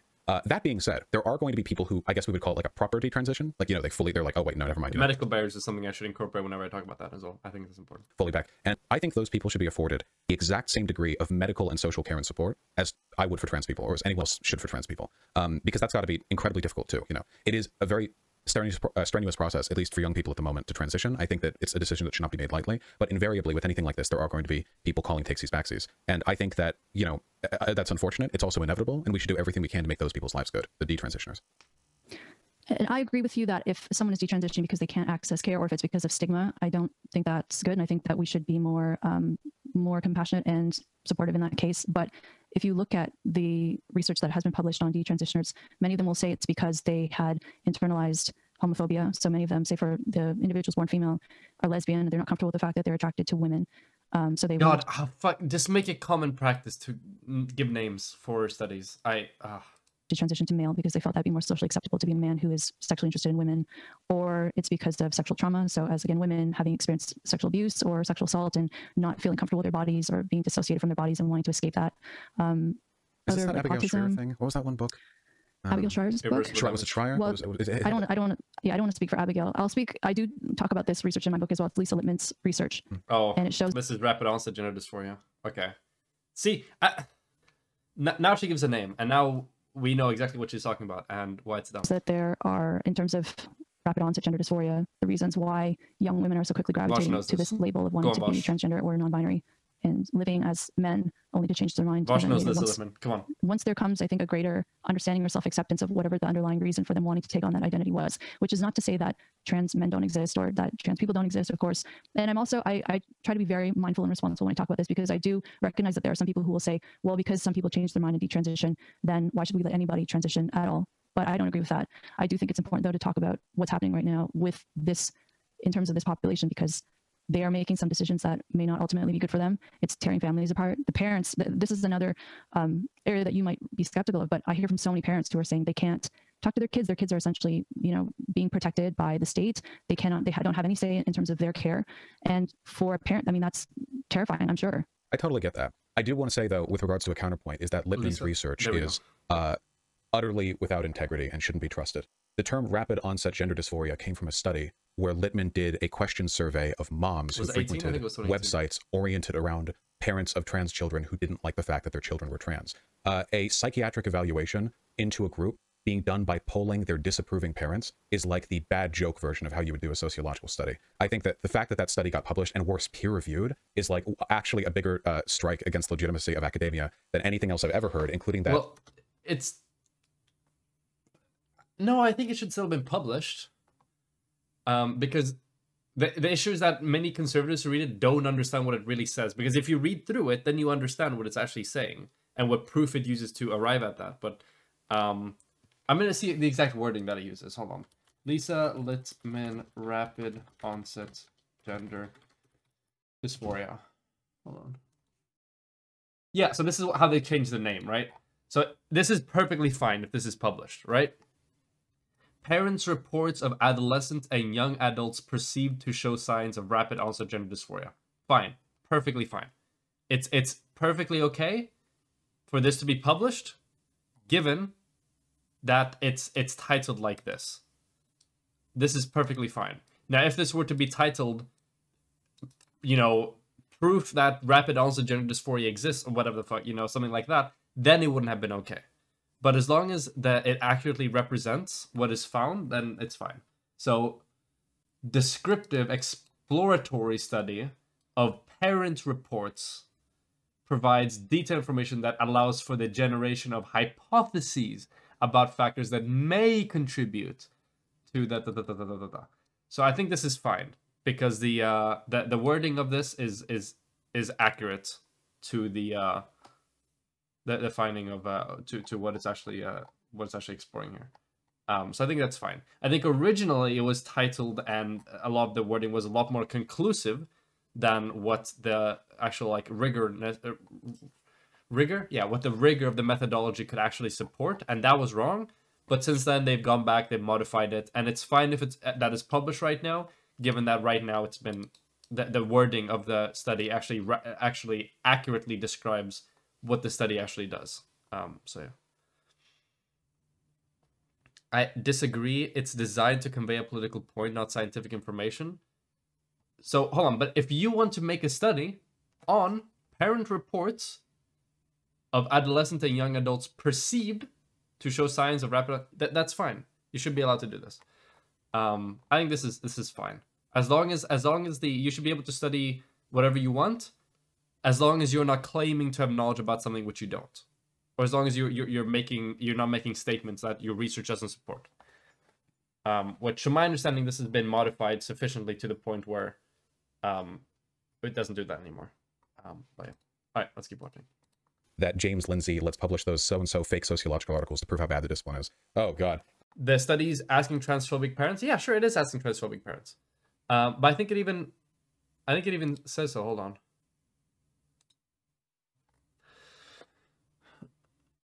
It's sort of a parent report, because here it said, okay, probably should specify more what type of parents they use. Maybe it's okay. No, to be clear, it says so clearly in the methodology, right? In the abstract methodology. In online forums, for this descriptive exploratory study, recruitment information with a link to a 90-question survey consisting of multiple choice, Likert type, and open-ended questions was placed on 3 websites where parents had reported sudden or rapid onsets of gender dysphoria occurring in their teen or young adult children. So even in the first sentence of the methodology, they specify that they got this from websites that already had this predilection. Even that first sentence, in online forums, parents have reported. But yeah, I think they make it clear enough. I think it could still be more clear. So it could be like maybe skeptical parent reports or something like that. But yeah, I think it's clear enough. But yeah.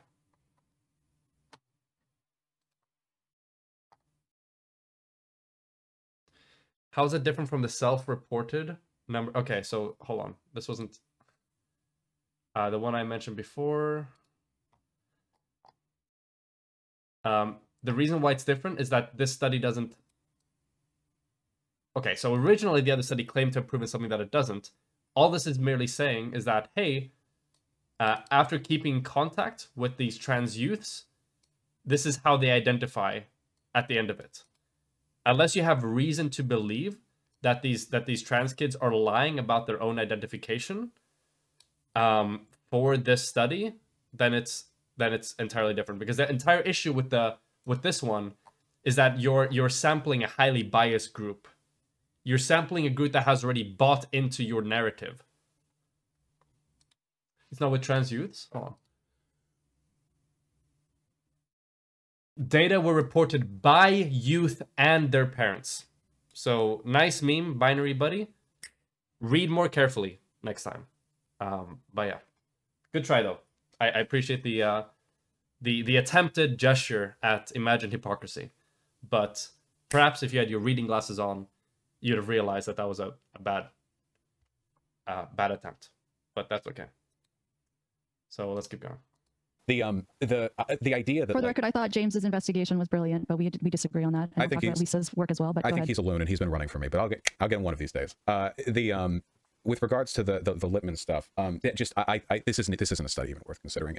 It's a psychiatric evaluation by polling disapproving parents. You might as well get like an evaluation on race and IQ by polling like white, Southern, what are they called, country club members. It's just meaningless in terms of like where these. Can I make a point about the parents before you move to your next one? Sure, but you have to recognize, of course, that a psychiatric evaluation done by polling disapproving parents is a ridiculous way to conduct. Like, so the parents say that, it was because of internalized homophobia. How could you possibly, I mean, sure, they could say that, perhaps, but of what relevance is that to actual scientific inquiry? But I don't think it's fair to label these parents as transphobic, because many of them would say they didn't care whether their child was trans or not. They didn't care about the outcome. And many of them were in the study, it says that they were very much in favor of equal rights for gay people. And for this is the Lisa Lippmann. Wait, hold on. Does the internalized homophobia come from Lisa Lippmann? Really? The higher than expected rate of non-heterosexual orientations of the AYAs. I don't know what the AYA stands for. Adolescent and young adult. Okay, so it's the people that we're discussing for this. Okay, so that's... Oh, I should actually just show what I'm doing. The higher than expected rate of non-heterosexual orientations of the young adults, adolescents and young adults, prior to the announcement of a transgender identity may suggest that the desire to be the opposite sex could stem from experiencing homophobia. As a recent study showed that being the recipient of homophobia, name-calling from one's peer was associated with the change in gender identity for adolescents. The potential relationship for experienced homophobia and the development of rapid onset gender dysphoria during adolescence of young adult were perceived by parents deserves further study. Okay. I don't know if this is what she's referencing, but this does mention internalized homophobia, or like homophobia as like a reason for transitioning. Which, yeah. But this is referencing other studies. If it was a period, does homophobia... Okay, I'll look into this. Later we'll keep watching this debate. Would say they didn't care whether their child was trans or not. They didn't care about the outcome. And many of them are in the study, it says that they were very much in favor of equal rights for gay people and for gay marriage. And many of them, I can't remember the number off the top of my head, but were... Yeah, it's entirely possible to be homophobic, but to not be homophobic, but to be transphobic. Self-identify. Whether they always say this, right? It's like, well, I was a Democrat. A lot of these people are TERFs, you know? A lot of these people were... Okay, well, I would say TERF is a slur, but... TERF is absolutely not a slur. It's not a discriminatory characteristic. These people posed in some way to whether... They always say this, right? It's like, well, I was a Democrat looking for... This is indefensible. Were self-identified as Democrats. So wait, hold on. Okay. Can I make a point about the parents before you move to your next one? Sure. You have to recognize, of course, that a psychiatric evaluation done by polling disapproving parents is a ridiculous way to conduct... Like, so the parents say that, you know, it was because of internalized homophobia. How could you possibly... I mean, sure, they could say that, perhaps. Of what relevance is that to actual scientific inquiry?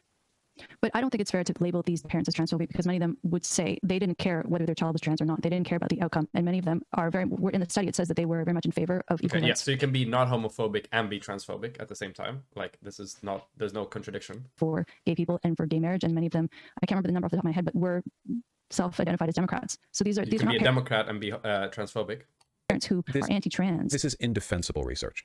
The researcher Littman literally went out of their way looking for websites which are opposed in some way to trans. Whether they always say this, right? It's like, well, I was a Democrat. A lot of these people. It was a Facebook group. It was it trans-trenders and gender critical, or I think the websites were called something like that. You know, a lot of these people were... Okay, well, I would say TERF is a slur, but... TERF is absolutely not a slur. It's not a discriminatory characteristic. It's only a smear against a person's political affiliation, which, I mean, you might as well say Nazi is a slur if we're going down that road. I mean, I do mean it with all negativity intended, but not a slur. Nothing against women. There are TERF men that I've talked to, and they're fun too. Anyway, no. I don't know why that label is necessary. I feel like we can have the discussion without having to insult people. It's what they are. I could call them transphobes, which they are. Yeah, I mean, this is like a political label for like trans activists is a political label. Like I don't know why. I guess she just doesn't like the label. Also are, which I would also... Well, that's also an insult, right? Well, right. Well, you can't say TERF's a slur. Yeah, it's an insult, sure, but I find their positions insulting. They exist. I mean, there's nothing necessary. Yeah, it depends on how it's used, right? But people can use any words as like an insult, right? Because nothing in the verbiage of like trans, exclusionary, correct? They are trans exclusionary, radical feminist. A lot of them would consider themselves feminists. Like, yeah, I don't know. In a manner which I think hurts marginalized people. I mean, we wouldn't take issue with somebody. It's such a weird way to want to fight towards this. But racist is more of a descriptive term, whereas transphobic, or I feel like any disagreement with this narrative gets you labeled as something disparaging. This is also what racists say when you impose the narrative of racial equality on them. I mean, that's what everyone says, right? It's like, well, you're insulting me by accusing me of being bigoted, and I'm not bigoted. I'm only disagreeing with this new trend. Well, that's what every bigoted group is saying. But this goes to my point earlier of, is it possible to be critical of trans ideology does that necessarily mean that you hate trans people? No, you can be critical. I argue with trans people all the time. Okay, that's good. That's a good acknowledgement, because that's true. But that's why I disagree with calling things transphobic, because... Well, hold on. So... Her second part doesn't follow. So her saying that, is it possible for somebody to be against like the trans movement or whatever and not be transphobic and not hate trans people? The correct answer to that is yes. But then she said, okay, so then I don't know what the point of like using the transphobic label is. And the second part doesn't follow from the first part. So it's true that it's possible to be against the trans movement or whatever without necessarily being transphobic. However, that doesn't mean that there aren't people that we can accurately label as transphobic, right? To me, when you call something transphobic, no, I think it exists, but I think many things that are not coming from a place of hating trans people are being lumped in as being hateful. So it's not about Okay, so hate. then it's not an argument against having transphobic as a label. Then it's an argument against incorrectly using transphobic as a label. Which, yeah, sure, of course. Bigotry doesn't have to be about hate. There are plenty of people who don't hate black people who are nonetheless racist. But if you take a look at, so right now the site Trans Critical Professors or Professionals is private, but on Transgender Trend and Fourth Wave Now, you'll see plenty of things. Hate is certainly one of them, but that's not the predominant trend. The most you're going to see is a sort of contemptuous, paternalistic disapproval of the effect that trans ideology is having on the youth. But again, a psychiatric profile being done of trans people by polling their parents who disapprove of them being trans is wholly unworthy research. The opinions of those moms are worth literally less than nothing. I mean, it would be, again, like a profile on interracial marriage done by disapproving white fathers from suburbs in the 1960s. It's like, well, I don't feel like these comparisons to race are apt, though, because the concerns about gender, there are, like in this case, this is a legitimate, not to me, this is a legitimate study. Lisa Littman should have been allowed to ask this question. There's this phenomenon of people transitioning very quickly out of the blue, no previous history. She can ask that question. However, her methodology is dog shit, right? That's all it is. Your gender dysphoria. Why is that not a legitimate question to ask? And how is that considered similar to racism? Conduct a psychological profile on a minority group by polling their disapproving parents. This is matter-of-factly ridiculous. If it was, but she's not saying this is a psychological profile. I believe I don't want to speak for her, but I believe in the paper she acknowledges that this is not a clinical diagnosis. She's just doing a descriptive study, which is very typical. It's a study on the psychological profile of these children's vis-a-vis their parents' report. That's where you just pulled the internalized homophobia thing, which I think is bunk, by the way. That was a second study. That's not that study. That was a second study. Oh, they both pull it then. It's a common narrative that I disagree with, though. The idea, like the idea that a person wants to avoid the stigma of being the Lisa Littman mentions homophobia, but doesn't actually reference what the findings of that. It references another study, and it's not the same. Okay, so they transition. I'm sure it's happened. Actually, funnily enough, in Iran, the state will actually subsidize transition because it seems they're okay with trans people, but they're not okay with homosexuality. So if you're a homosexual man, they'll have you can transition to a woman, and you can have a heterosexual relationship.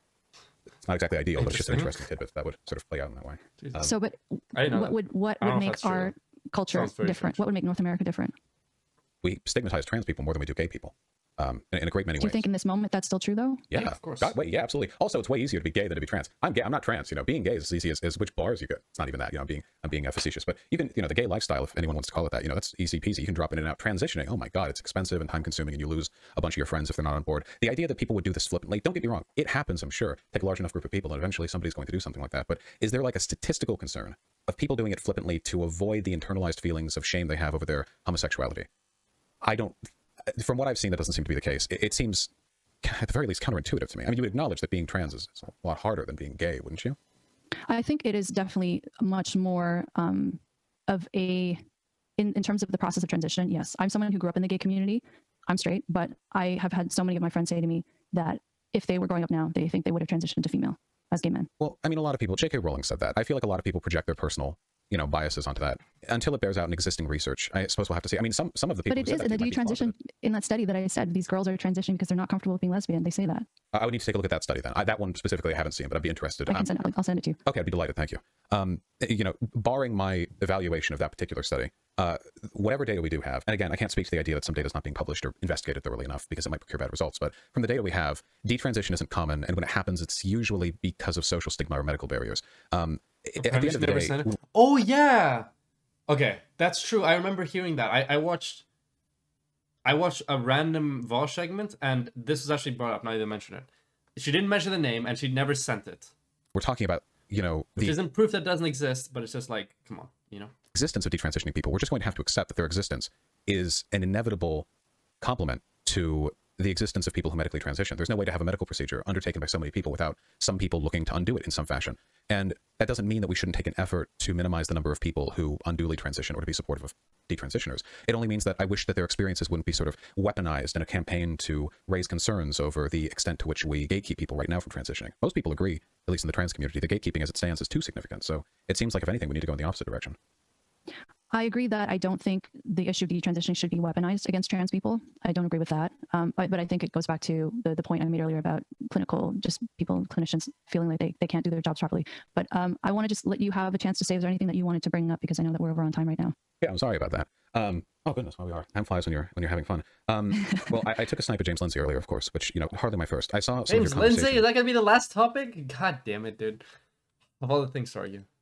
With him. And he was on, just for people listening, he was on episodes 39 and 40. He was also on my podcast earlier on talking about different subjects, but more recently we're talking about political grooming and sexual grooming in schools. Yeah, that. Speaking of a lack of evidence, from what I say, and to your credit, by the way, you say this, you know, in that conversation, but comprehensive sex education improves the lives of young people in basically every way, like in terms of use of contraception, lower pregnancy rates when you're young, and from the research that exists, which isn't much, unfortunately, but from what does exist, programs like that significantly reduce the amount of pedophilic predation against young people. You point this out too. You know, it's much easier to call out stuff like that if you know broadly what's happening. You know, in ignorance, predation reigns, but when young people have terminology they can use to describe what's happened to them or whatever, you know, grim stuff like that. But the weaponization of these terms, I mean, you say political grooming. I have no idea what that means. In terms of actual grooming, you know, like the actual proper term for it, there's just no evidence of this being in any way correlated to like woke, like elementary school teachers or whatever. It's just another like big fear-mongering bit. But I guess if you acknowledge that these comprehensive sex education programs are wholly beneficial, what's the concern? So I'm trying to think how to best summarize this because I don't want to speak for James. I have to say that conversation definitely changed my perspective on many of how I feel about this issue, because as a former sex researcher, I've always been very much in favor of sex education. I think it's very important. And like you said, comprehensive sex education, I've always publicly been a big defender of it. But after talking to James, I've realized that what is being taught in the classroom today is not reflective of these programs that were previously helpful to kids. And like you said, helping them have just proper names for their anatomy so that kids are able to protect themselves and they can acknowledge or identify when abuse is happening so they can report it. But now it's started to work in these ideas that are nonsensical and are a way of separating children from their parents in terms of the way they see the world. They have these particular views about sexuality and gender, and it's a way of yeah, like pretty much everything we talked about in this conversation. Things like gender fluidity, that children can be. Let's not talk about boys and girls, because if you are a little girl, you may not really be a little girl. I mean, that the possibility that a child is going to grow up to be a transgender adult is so statistically small, and I just don't think it's appropriate to be talking to kids about this stuff because it's very confusing for young children. Is it? I think if it's being taught to kindergartners, yes. I think up until even say, I would say even close to puberty. I mean, because kids, their conception of gender is so malleable, developmentally speaking. It's just not, it makes me question. I mean, do you wonder why would a teacher feel that this is so important to teach a child? And if they are, so I don't really want to get too much into the Florida's parental rights bill, but the outrage around that, pardon? Just don't say gay bill. Yeah, let's make sure. Right, well, that's one. Right. That's what it's being called by some people, but it does prevent you from talking about sexuality, of which gay is one. Yeah.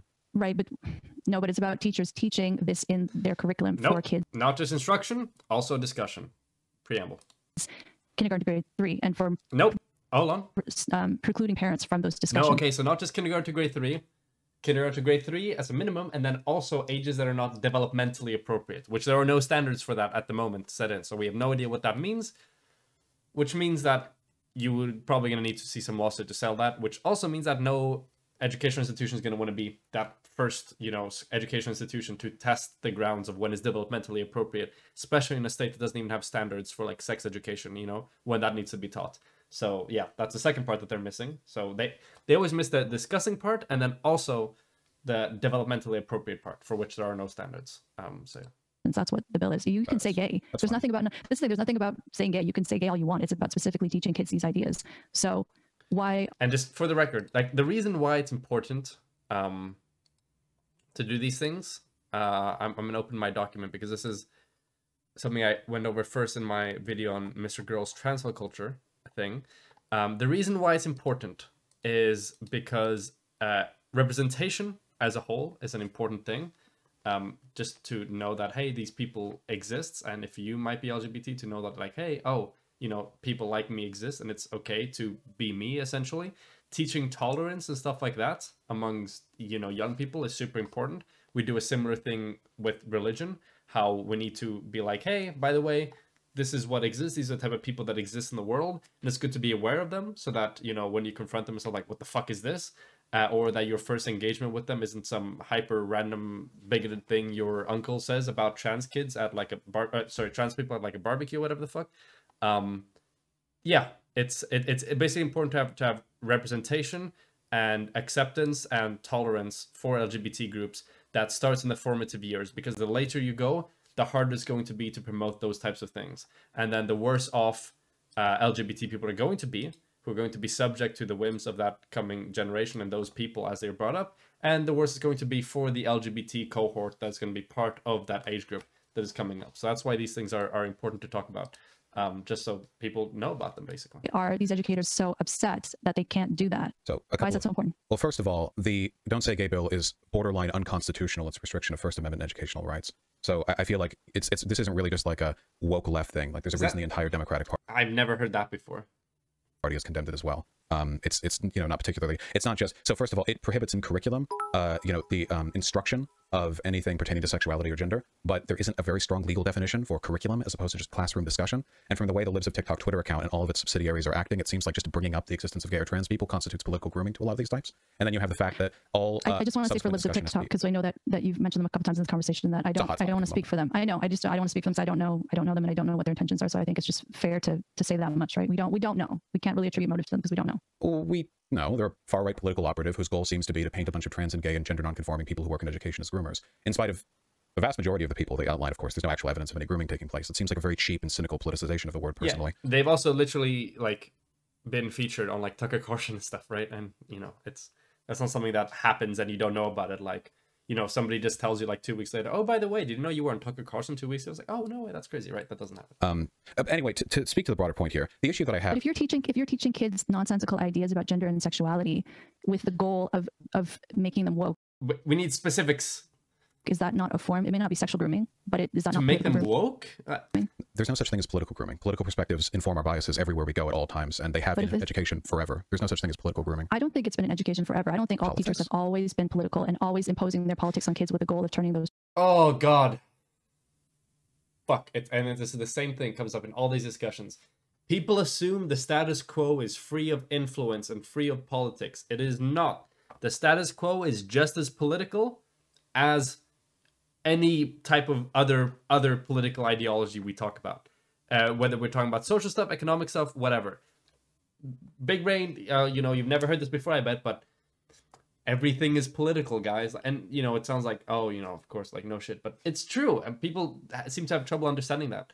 That people believe that the status quo is like apolitical, and it's not. It's just because that's what it is. People assume that it's apolitical and that it's always been this way, that this is like the standard way of being, when it's literally not. But yeah, those children in the same direction that they're in. With respect, that's a very ahistorical perspective. The curriculum of the United States, the educational curriculum, has always been informed by people who are making a deliberate effort to instill certain values, whether it be patriotism, whether it be subservience to the state, whether the curriculum be oriented around making people good factory workers or service workers. There's always been a political bias, and the political or progressive inclinations of the time have always had an influence as well. Obviously, people were getting these same accusations back in the 1960s.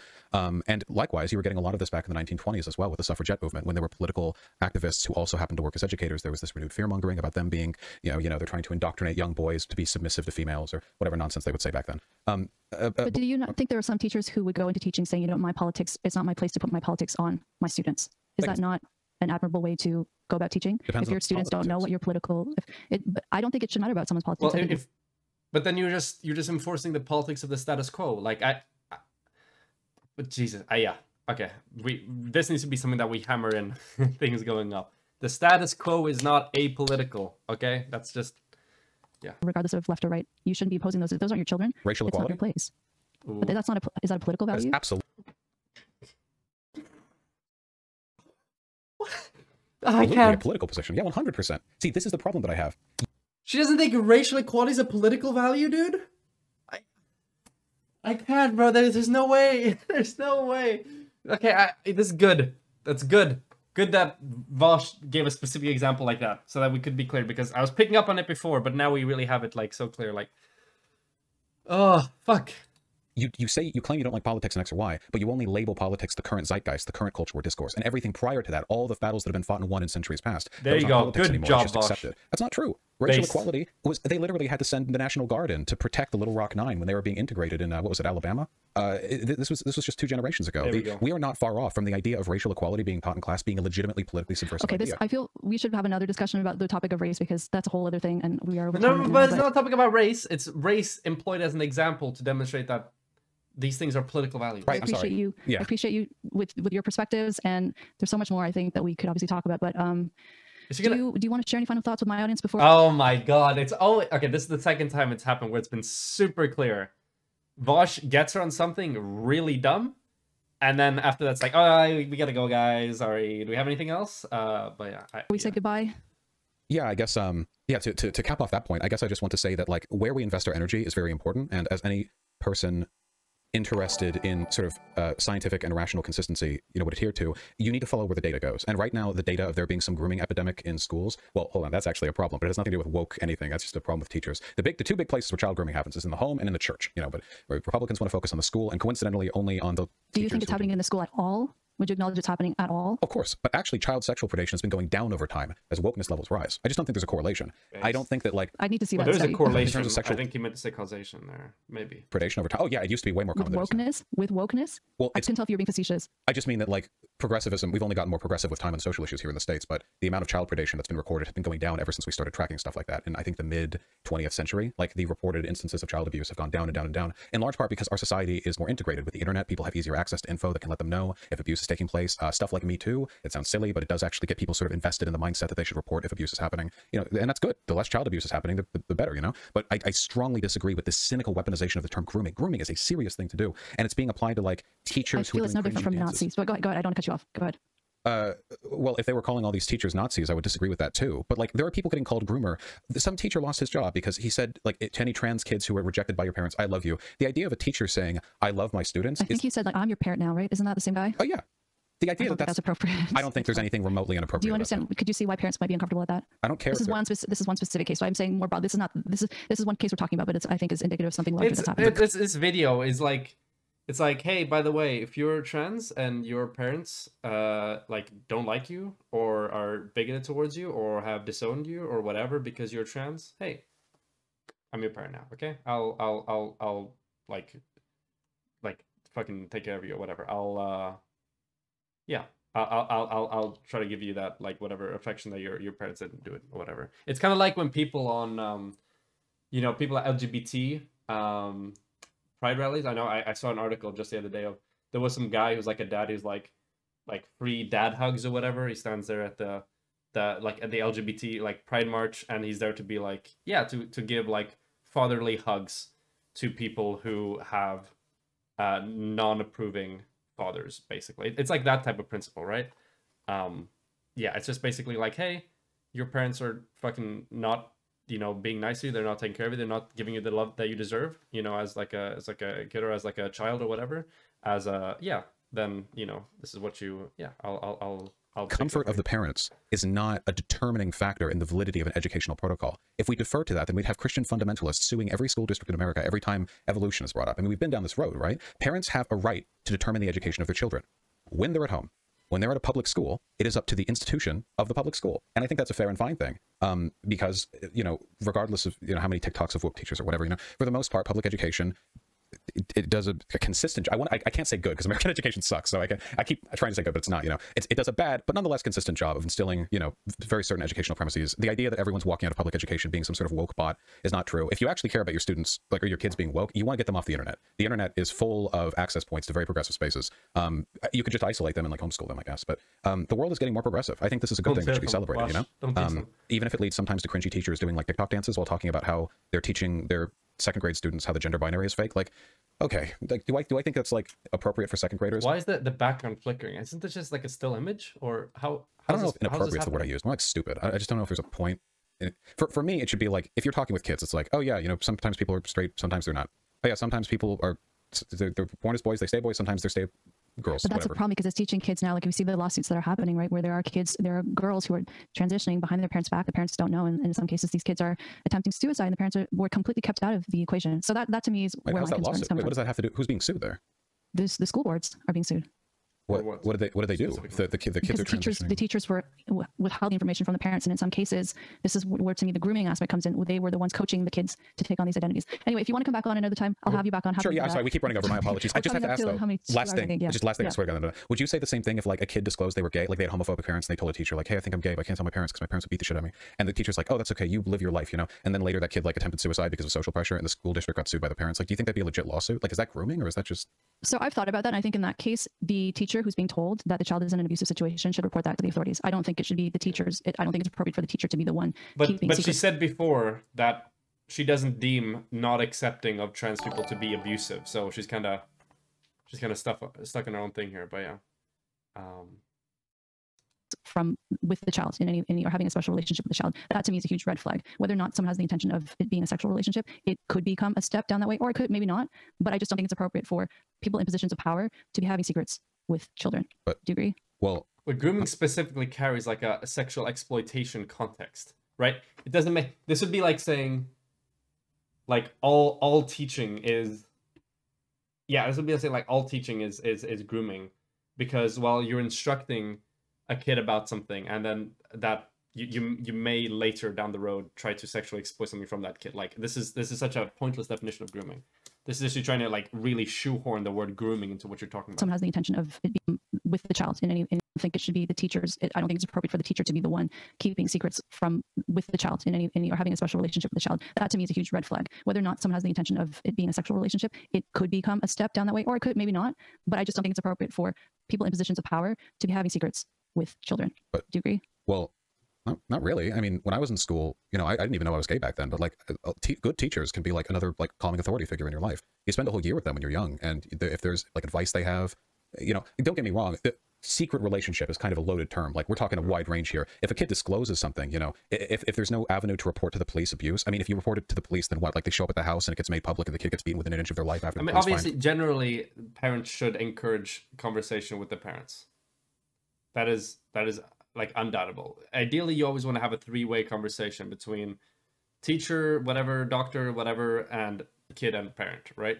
But I can see some situations where there might be like a bad situation at home, and like a parent is really helpful there a teacher is really helpful there to helping out the kid if there doesn't exist like other good avenues to try to resolve that. But yeah, I kind of understand what's going on. If there's nothing they can officially charge the parents with because there's no evidence for like, yeah, I don't know. Like, well, I mean, but that's an extreme. That's an extreme. I think it should at least be. I mean, if you want to talk about what should be done in that case, I just don't think there are situations, and I think most adults who are put in that position probably would be uncomfortable to say, I don't feel right that a child's telling me something and I have to keep this a secret. They should want to at least, I think, put, if they are concerned about the child's well-being, to put some sort of precautionary measures. Sometimes just having a person to disclose to can be hugely beneficial for the suicidality of queer youth. You know, like the feeling they don't have to keep it hidden from absolutely everyone if they know they have a supportive teacher. I just don't think that leads to like parents will groom their kids too. I just think there's a potential there for it to be abused, right? There is a potential there for it to be abused. True, but we're normalizing the secrets between teachers and kids. Well, any standard where any relationship between like people in a position of power and children can be harmful would include parents, right? I mean, parents, I'm pretty sure the household's the #1 grooming central, grooming station, you know, 8 lines on that on that union station. So it just seems like a sort of weird imbalance, especially since the only thing that's getting focused on is queer issues. Like, at the end of the day... Ideally, there should be a three-way dialogue with, like, most of these things, like, with all of these things, right? Because the household can also be an abusive place, and that's why it can also be important not to keep secrets from, like, your teacher with stuff like this, and to just have, like, a clear three-way dialogue between all of them.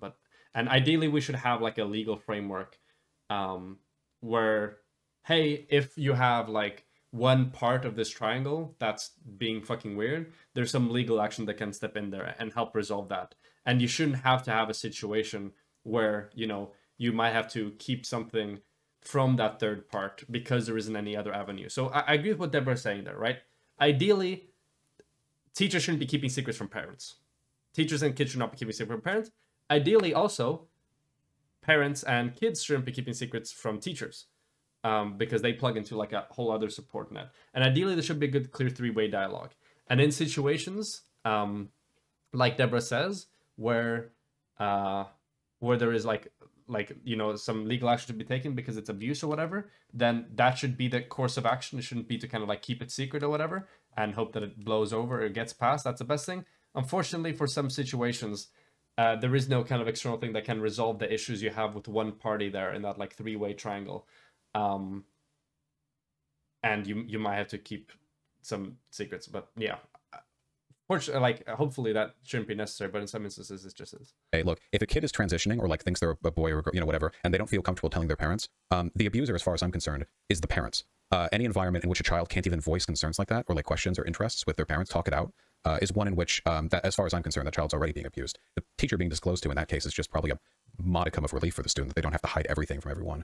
But I'll take a look at the details of the lawsuit. It just seems to me like a lot of this is misdirected anger at trans people trying to be weaponized against institutions that can be sued because you can't sue every trans kid. Yeah, there have been multiple lawsuits. Can I just say before we say goodbye, I just ask for people listening who may not be familiar with my work to please read The End of Gender. You can get it free on Audible. The audiobook is read by me. so that you know what my positions are. I feel that much of the criticism I get is people who have not read my book, have not read my work. It's based on things that other people have said about me, which in many cases are not true or are not accurate reflections of my opinions on these issues. So I just ask that. And I really thank you for coming on my podcast. I feel like there's something more you want to say. There's always something more I want to say. Don't tell me that. Don't give me permission. I appreciate you having me on. Seriously, it's been a good time. Sorry for running over. That's all right. All right. Well, thank you so much. So we talked about I'm going to release say this who in you a are. few days. And Give yourself a shout out. She shouted out herself. Take care. No, Vaush, he missed the clout. Okay, that's the one big piece of feedback I have for Vaush. Vaush, you need to clout shark at the end. Okay, you need to funnel your inner clout goblin. Okay, God damn it, unbelievable. But yeah, I think overall it was really good. Yeah, I think I can't think of a single time where it's like, okay, Vaush really should have said this different. I think for the most part it was a good performance. I'm looking at the table of contents right now. Yeah, I think it was good for the most part. Maybe forcing her to like say what she's referencing, like to mention the authors, because that was I don't know why she didn't want to mention the authors. But yeah, I think especially good is the mechanizing arguments there. Super useful. Maybe I'm just sewing out of them because it's something that I want to get better at, but yeah, they're pretty good. But overall, I think it was a good conversation. I think it was a good debate. But yeah, thank you very much for watching.